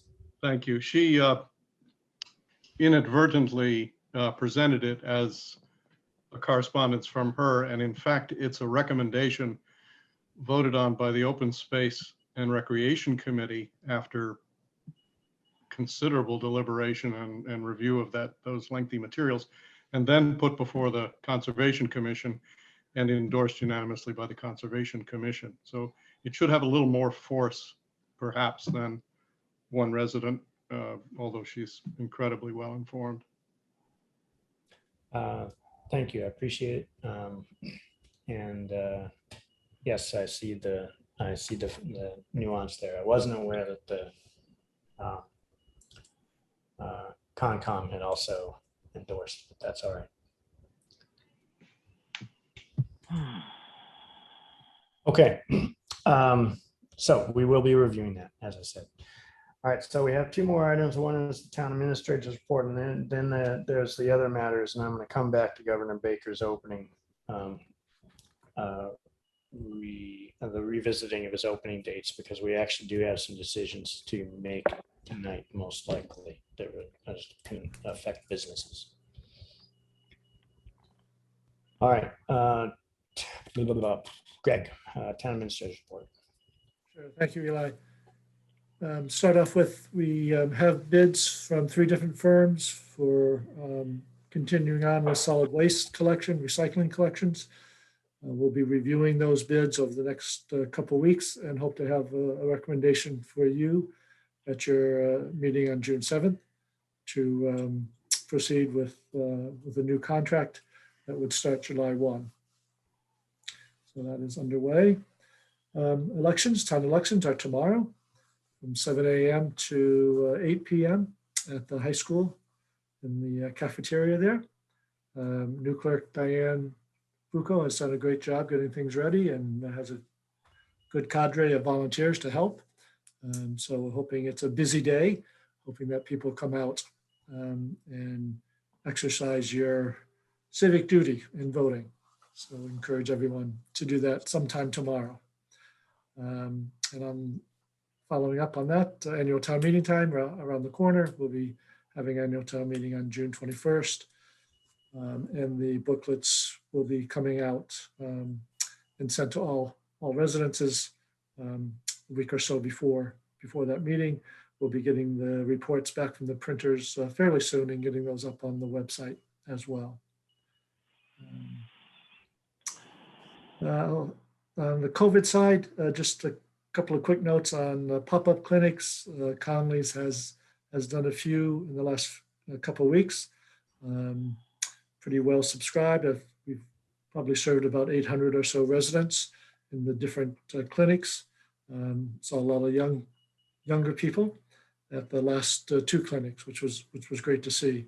This last Saturday was the first time that 12, 14, and 15-year-olds could participate. And so we had a number of them showing up. On a more regional effort, working with Bruce Tarr, we're still hopeful that the state will give permission for North Shore Collaborative around the Cape Ann area, with clinics in Gloucester, Ipswich, and Topsfield as sort of the home centers, and then doing occasional pop-ups in the towns, other towns as well, with us being one of those going forward. It's a little early to talk about booster shots, but it is likely that we will be seeing COVID booster shots come the fall. So this regional effort will be even more helpful then as well. Continuing with Board of Health updates, we do have a new public health nurse, Pam Crean. She started up and is getting trained and will be helping us with all things considered with public health nurse issues. We also have been able to team up with Hamilton, Wenham, and Essex, and it refers back to the approval that you gave for the legal counsel to develop an intermunicipal agreement.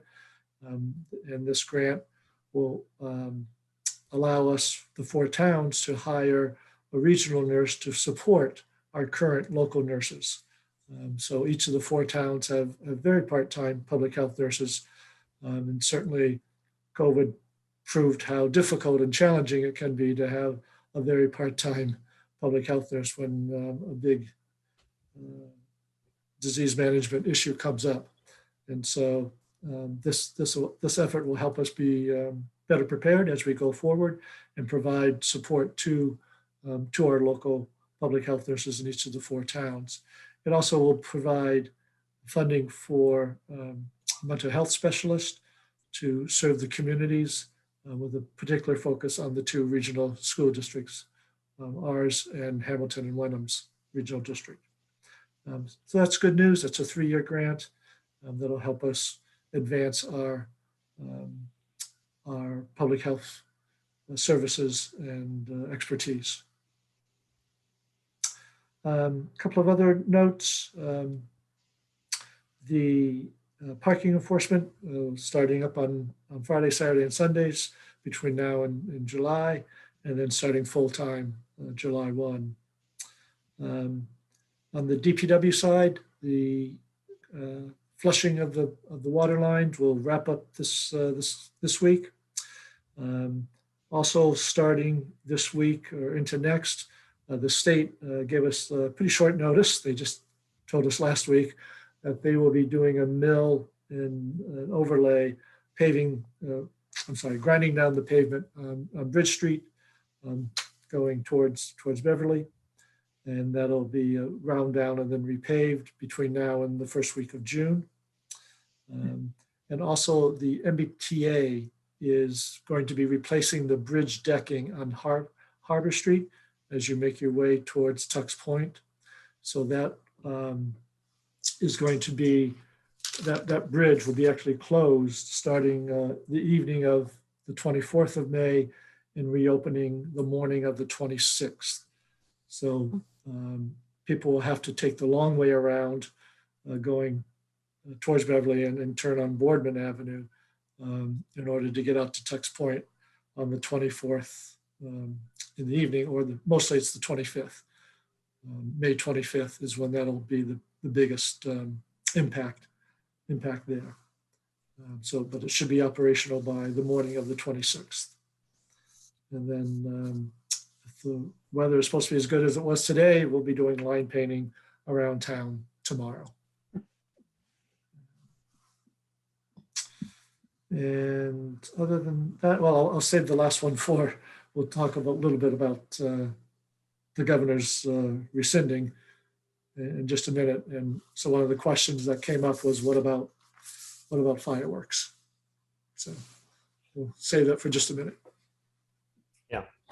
On the Bridge Street work, so remill, repave means 5-year moratorium on cracking the road, right? Typically, I don't know if in this case they'll do that. I'll have to double check on that because it's a pretty quick and dirty job that they're doing. It's not a very okay permanent patch, but I'll have to see and follow up on that. All right. Okay. Eli? Yep, go ahead, Jeff. Greg, you had one other item in your write-up to us concerning the senior center. Oh, right. I'm sorry. I skipped over that. I think it was at the last meeting, brought up the possibility of an alternative plan at the Cornerstone, the new Cornerstone site as a possibility there, instead of using the old church, possibly going to team up with them in the development of their new site. It's a concept that is being floated as sort of a trial balloon on their part. They're not sure if they have general agreement with their congregants to do that, but it is a concept that they floated. And sitting down with Jeff and Ann, we reviewed sort of all the options, new Cornerstone, old Cornerstone, the Masons, or another town site. And as we looked through that matrix, I think that it was sort of the communal scoring that the Mason option tended to rise to the top. So as I indicated last time, we're still slated to get an appraisal of that building done. It was delayed over the winter here, but it is slated to be completed in the next few weeks. And that will allow us to have a more in-depth discussion about what option seems to make the most sense. So once we have that appraisal, then we can reconvene and see how best to advance that work.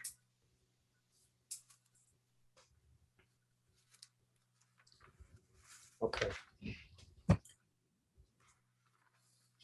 All right.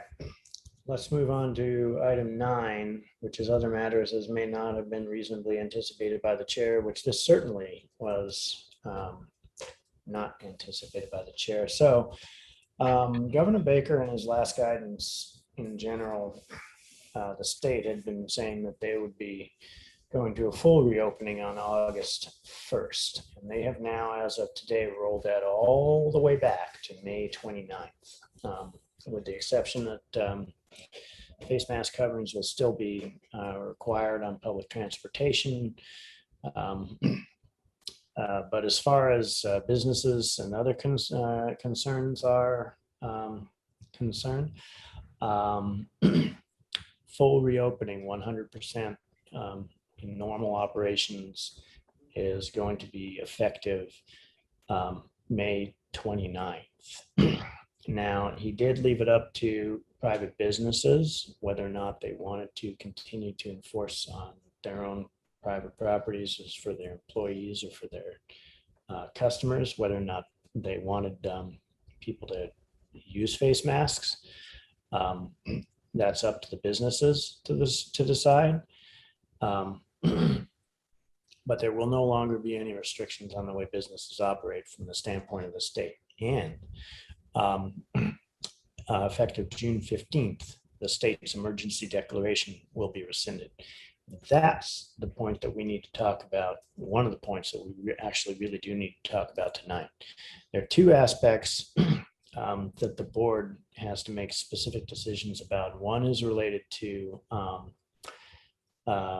something's a little bit pro forma. We approved an emergency declaration for the town of Manchester, and it will be incumbent on us to lift that emergency declaration at some point, probably concurrent with the June 15th state's lifting of theirs.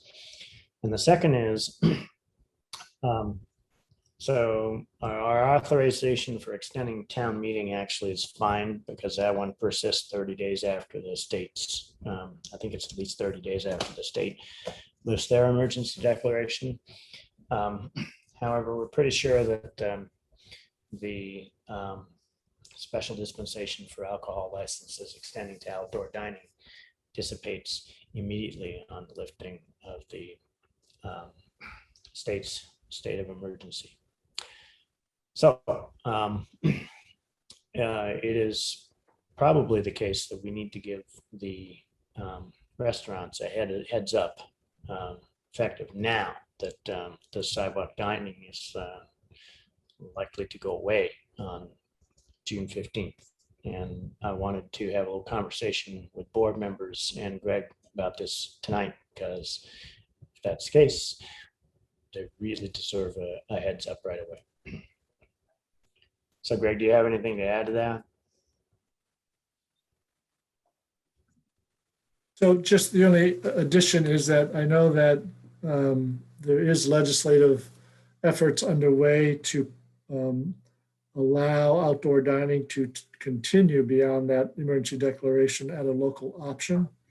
We don't have that legislation in place as we speak, but it may be an option that materializes. Whether it materializes in time to continue it beyond the 15th, I don't know. However, I know that we just don't have a very good space to continue outdoor dining, given the narrowness of our streets and the competing needs for the parking spaces. So even if we had the ability to continue, I think it's a real difficulty continuing it in the streets. Whether we can continue to work with our restaurants for other areas, whether it be behind or some alternatives, that may be worth pursuing, but I don't see it being practical to continue it in the parking spaces. I should add, for those who did not get to listen to the governor's comments today, the basis for them lifting the emergency declaration and reopening on May 29th is that they are on track to get to well over 4 million vaccinations and reach essentially a 75% vaccination threshold for residents in Massachusetts in that rough timeframe. And there's an increasing body of evidence to suggest that fully vaccinated people are very safe, and very importantly, it's increasingly apparent that they are not able to really transmit virus, even if they are carrying it around when they are fully vaccinated, not to any degree which is significant from an epidemiological standpoint. So it's these things that's driving the state to advance its time frame. So board members, comments, thoughts?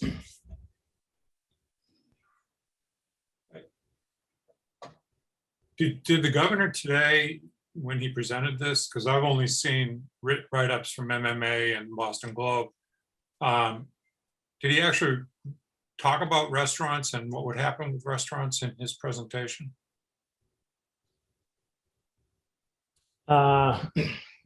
His presentation was a blanket presentation. He said businesses may return 100% to normal operation. He said that the lifting of the declaration of the emergency declaration was to give the state legislature time to clean up the pro forma details or anything that needed to be unwound as a result. Okay. So he did not specifically say, yeah, we're going to be looking at dispensation for restaurants, or to tell towns what they should do about that. Okay, closer to home, there's a very important decision that, or set of decisions that we need to make. Because with the rescinding of the emergency declaration, that also rescinds Zoom meetings.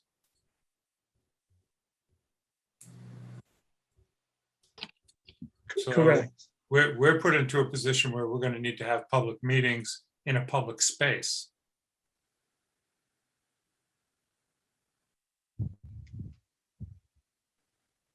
Eli, if I may, Eli, I thought you froze for a moment there. I just, No, I was thinking. just checking.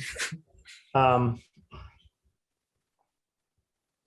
am, all right, so that's a point we'll have to follow up on. Mhm. I was of the impression that there was local option to approve holding public meetings over Zoom. But all right, so I'll follow up with Greg on that. Yep. Eli, may I ask a question about that? Yeah, go ahead. Even if we are, as boards, are meeting publicly, is there any way, and this is probably for Greg really, or maybe town council, but is there any way for us to continue to allow other people to attend remotely? So I believe that'll be one of those lists of special legislation that we're likely to see in the next month or so. So I think, you know, the option of continuing with basically a hybrid model of meetings where, you know, the boards meet in person and public can choose to meet in person or remotely. We have requested some additional funds in our capital budget in order for us to have the technology to do that. Because I do think there'll be a demand for that hybrid model. And I would expect the legislators to approve that option. Now, you know, the timing of all of that is going to be interesting to see if they can get it done in time or not. We'll have to see. Well, it makes sense also. I think if people are going to be continuing to work remotely, just kind of goes hand in hand with residents who may not necessarily be around as much to allow them to attend.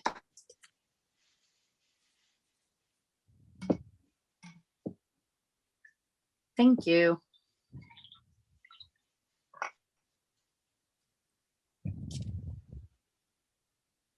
That's all. Any other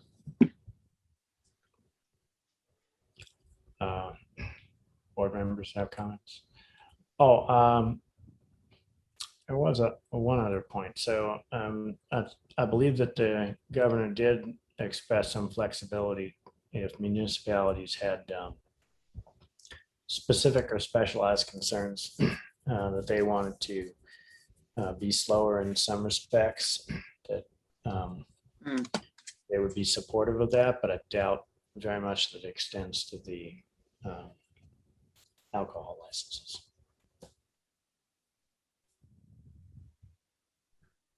Was someone asking about parade? I mean, fireworks?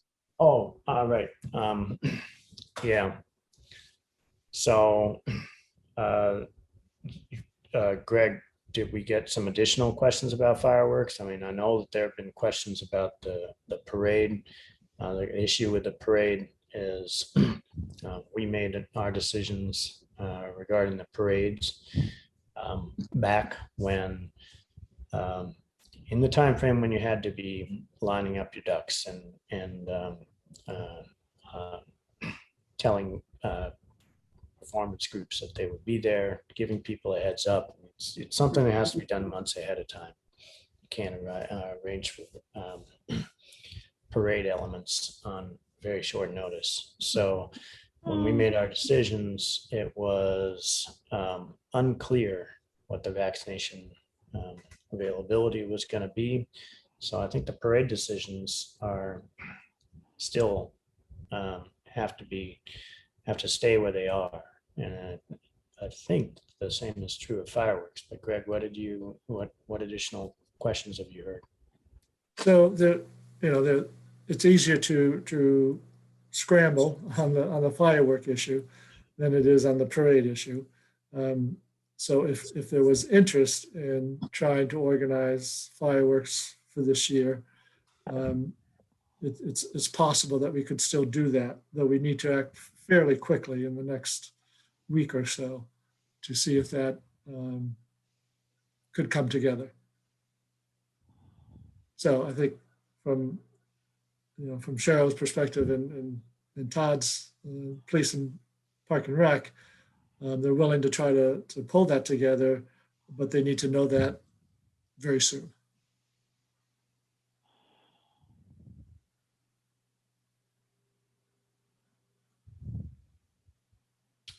Okay, board members.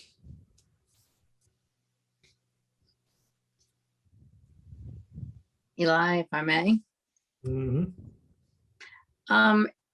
If it's possible to pull fireworks together, it might be a really nice thing to do after everything people have come through, and give sort of even an extra meaning to Independence Day.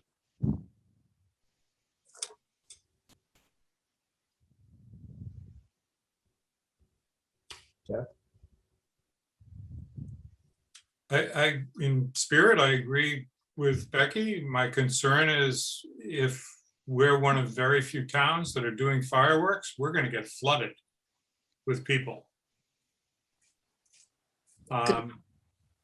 Good point. It would be good to know what other towns are trying to move towards. I would really like to see it happen. I've missed the fireworks. And I like Becky's spin on it about Independence Day, but I'm concerned that if Manchester-by-the-Sea is the only town on the North Shore that's doing this, we're going to have tens of thousands of people trying. I don't know, I'm exaggerating. Well, it's not uncommon for us to have 5,000 people on the beach. Yeah. And what are your thoughts? I'm sorry, I have been thinking that maybe we ought to have our own little parade with the Boy Scouts and the high school band, and just a shortened trajectory, and it's Manchester 4th of July. But yeah, the fireworks, if they can pull it together, and the police can handle it, I think that would be a great thing to do.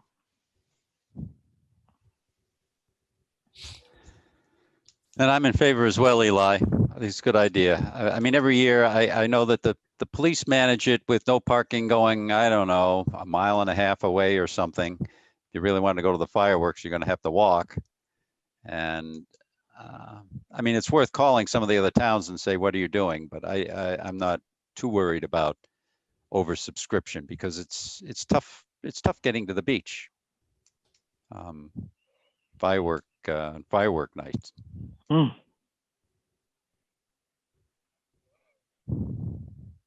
right. I think we ought to canvass a couple of towns, ask a couple of towns what they're doing. What do we do with that information? Well, I'm just looking at when is the 4th? What is that?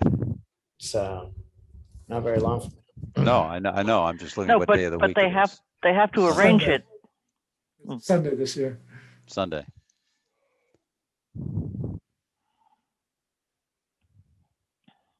So do we say, well, as long as there's one other town on the North Shore, they should go ahead? Or do we say if there are 3 other towns on the North Shore, we should go ahead?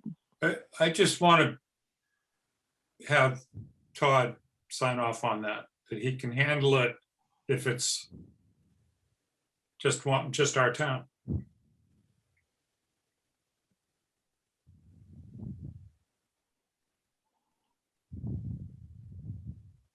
Yeah, I'm in favor no matter what the story is, but Jeff is right. In other words, if we're the only ones, well, we have to be prepared to know that. And it really is on Todd's shoulders in that regard. But if we can do it. Yeah. So approve it, but give Todd the ability to say no if he thinks the Yeah. burden is going to be too difficult. When can he say no?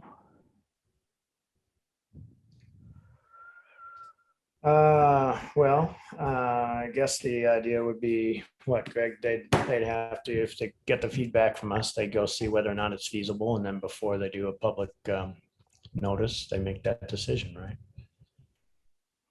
Yeah, so if, you know, if you want to be involved in that, we could do a special meeting first of next week just to focus on that one issue, or No, I just want to make sure that we don't get in this situation where we've announced it and then we realize it's going to be terribly oversubscribed and we back out 2 weeks before the 4th. Yeah. No, I think we just ask that Todd take the concern into consideration before we pull the trigger on signing on the dotted line and letting the town know that we're doing it. By letting the town know, I mean letting the administration make the public notice. So the decision as of this meeting would not be that it will happen. It will happen if the administration can put it together and the public safety staff believe it's prudent to do so. Fine. So moved. All right. I guess we have a motion there. We'll take a second. Second. Any discussion? All in favor, roll call vote. Ms. Jakes, Yes. Mr. Bodmer Turner, Yes. Ms. Harrison, Yes. Mr. Round, Yes. Mr. Bowling votes yes. Let's go back to Ann's comment about like an ad hoc parade. Is there any interest in town members supporting that? I mean, if we did something like that, we certainly wouldn't be running out looking for external routes or external fire engines to come. It would be purely ad hoc, but we could probably support it, right, Greg, if we did that level of a parade. Question is whether or not it's going to be strange to have that plus an event on in September, but I guess probably wouldn't be. I mean, the event in September is the 375th. It's combined. It's a little bit more formal, as in it's supposed to have the full support of the parade committees.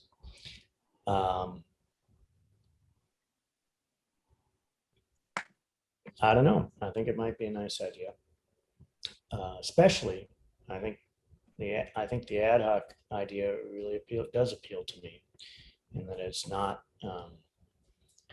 something that's professionally organized. It would just purely be whatever locally wanted to show up.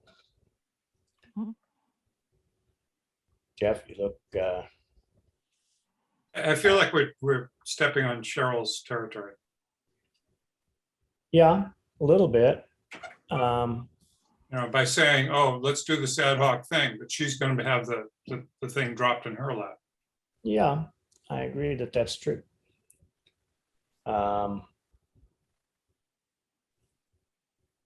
We don't have to tell her that she's got to do it. Greg, so my feeling is, I know that there are people interested in returning to more normalcy, and if we can support it, if the town staff can support it without it being a massive burden, if we can construct it that way, and then I think it would be worth considering. No, we don't have to say, Cheryl, you're gonna do this because we said to.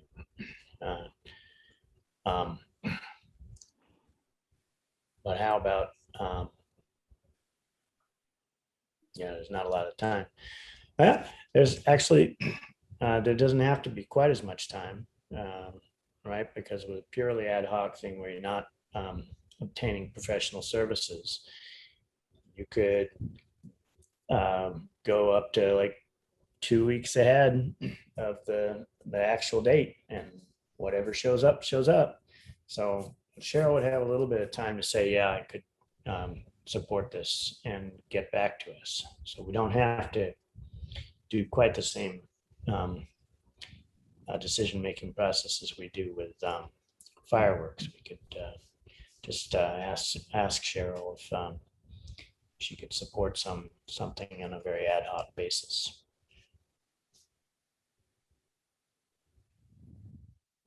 Cheryl's also, I assume, involved in the September parade as well, correct? Oh, yeah. Oh, yeah.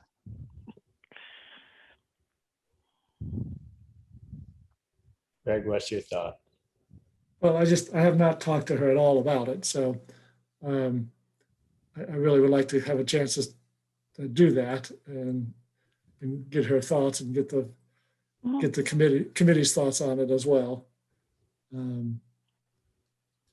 So I'm happy to have those conversations. I'm a little hesitant to commit them to it.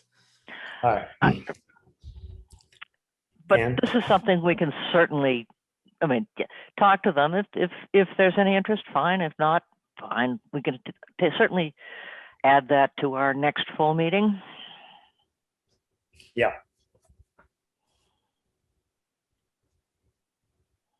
I agree. That's fine. Okay.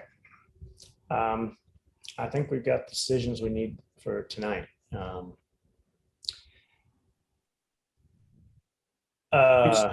Wait. Yeah, go ahead, Jeff. I'm still unclear on where we're going with us in our public meetings, and not just us as the Board of Selectmen, but all our town boards. I mean, the governor's order ends the state of emergency on the 15th. That means that starting on the 15th, boards would have to have public meetings in person. Unless there's some bridge legislation, and then that doesn't look like it's going to happen. Legislation never moves that fast. Yeah, I'd like to confirm whether or not there's a 30-day glide period after that ending date. Okay. Maybe a little more time. I didn't have a chance to confirm that today. I fully expect to get a bulletin from KP on how to deal with all of this. Okay.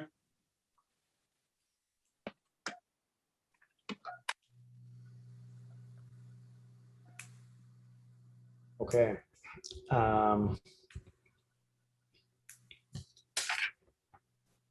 So as far as restaurants are concerned,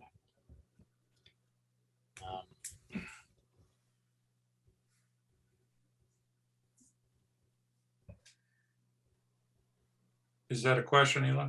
Yeah. Did Greg hear from any restaurants today? No, I didn't. Okay. This came out fairly late. You will. Order of 4. Yeah. Yeah.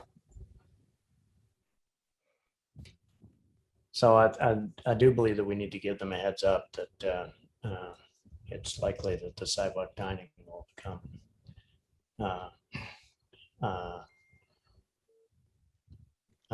unavailable on June 15th.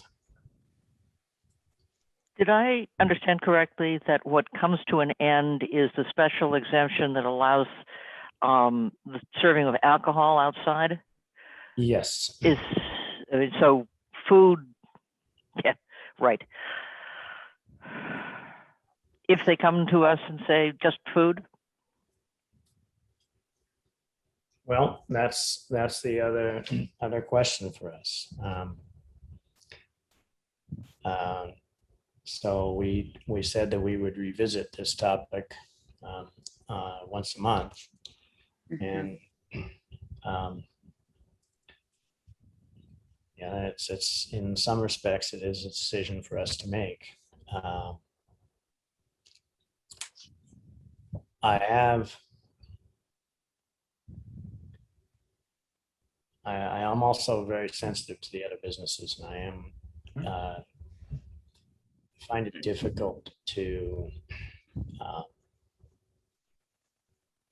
continue supporting the sidewalk dining when I know it produces some negative impacts to other businesses. And A sidewalk or parking space? the parking space. Well, you got a point. Although it's really hard to maintain sidewalk dining if you have a parking space right there, right? I mean, park with a passenger door there, you can't really open the car door because there's a table full of people there. So it can be kind of challenging. I mean, Callis seems to have tables on the sidewalk. So does Antique Table. Yeah.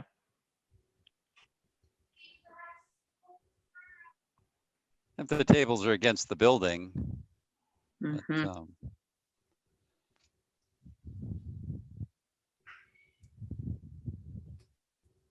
but I think the lack of being able to serve alcohol is a challenge for them. And now they're able to put all of their tables back indoors, their normal spacing. I don't know how many extra tables they have. If you want to give a warning, it seems to me it's likely that the parking spaces are going to go away. Yeah. And the decision, the final decision certainly can be made in our June 7th meeting. I just really don't want to delay giving businesses a heads up if we're going to yank the plug on June 7th. I think that we can tell the restaurants that it's possible that the sidewalk dining altogether and street dining will end on the 15th. But we need to know to what extent the state's going to extend, or maybe through the summer. I don't know what they're going to do. I mean, he kind of threw this out today, and well, I feel like he's been fairly reasonable in terms of the ways in which he's managed all this. This is a kind of an abrupt thing to happen without having a real detailed plan about what happens with restaurants, what happens with other businesses. I haven't seen anything written about that.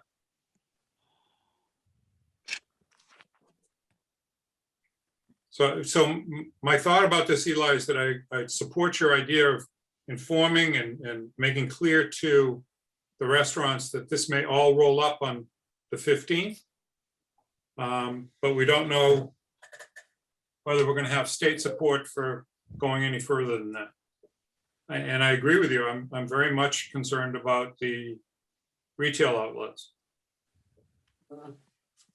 Okay.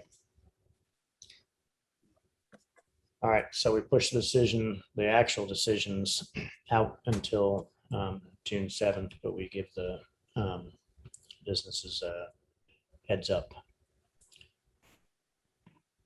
And we're going to be looking at Zoom meetings and finding out what happens with Zoom meetings on a rapidly accelerated pace. Something that we're going to have to deal with until July or so. Yeah, right. We had in-person meetings for years and years. We all worked from pants.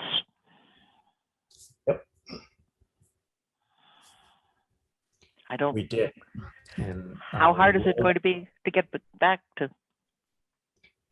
No, the hard part is that there's actually going to be a significant number of people who really do want to participate Right. remotely now. And we had thought that we would have a little bit more time to put that technology in place. Mm-hmm. Eli, is that simply a technology issue or is it also a legal issue? I think it's mostly a technology issue. There was always a provision for towns to support remote board members, for example, and remote participation in meetings. What do you mean? And it was actually the Board of Selectmen that had to control as to whether or not that would be allowed. And we were asked a number of times whether or not we would support that. In the past, we said no. In the past, we also did not have the same degree of contact and connectivity and software support that we do now. In the past, when these questions were being asked of us, the best people had cell phones. So the notion that people would have public hearings where they're positioned on something where they're going to be provided with some binding outcome without having the richness of contact that the modern connectivity and software provides is something that we didn't support. So that changed very recently. So the board is capable of taking a vote and allowing that for the various different committees. I don't know the extent to which it allows boards to operate fully remotely. That part I'm not clear on because that was never a remote consideration. Yeah, it didn't really contemplate that all remote. This would be new. You would need some new legislation if you were still going all remote. Yeah. Because in theory, some people would show up, want to show up at the physical place and find nobody there, and not be able to participate. That would be not legal. But in terms of having part of it remote, yeah, we wouldn't need any additional legislation for that.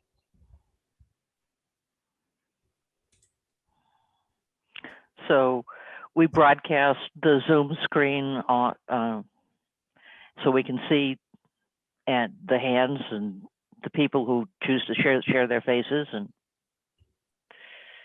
Yep, and then we get Cobble and KP Law to tell us the do's and don'ts and how not to screw up the public hearings when you have hybrids and take great care.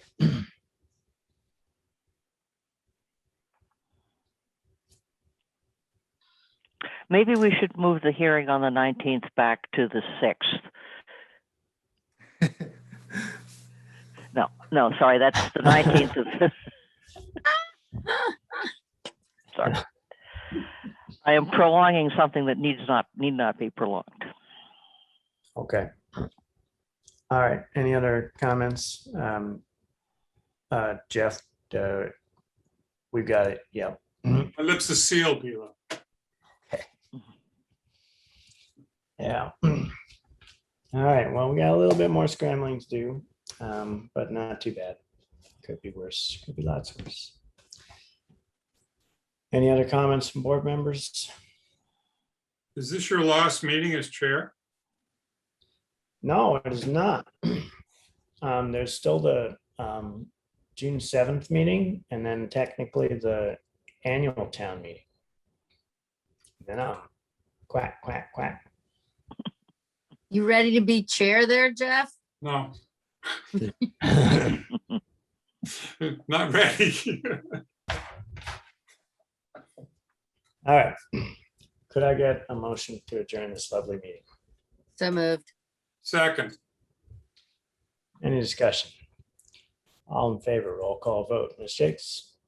Yes, please. Mr. Bob Turner? Yes. Ms. Great. Harris? Yes. Mr. Round? Yes, sir. Mr. Bowling votes yes. Thank you, everybody, and have a wonderful evening.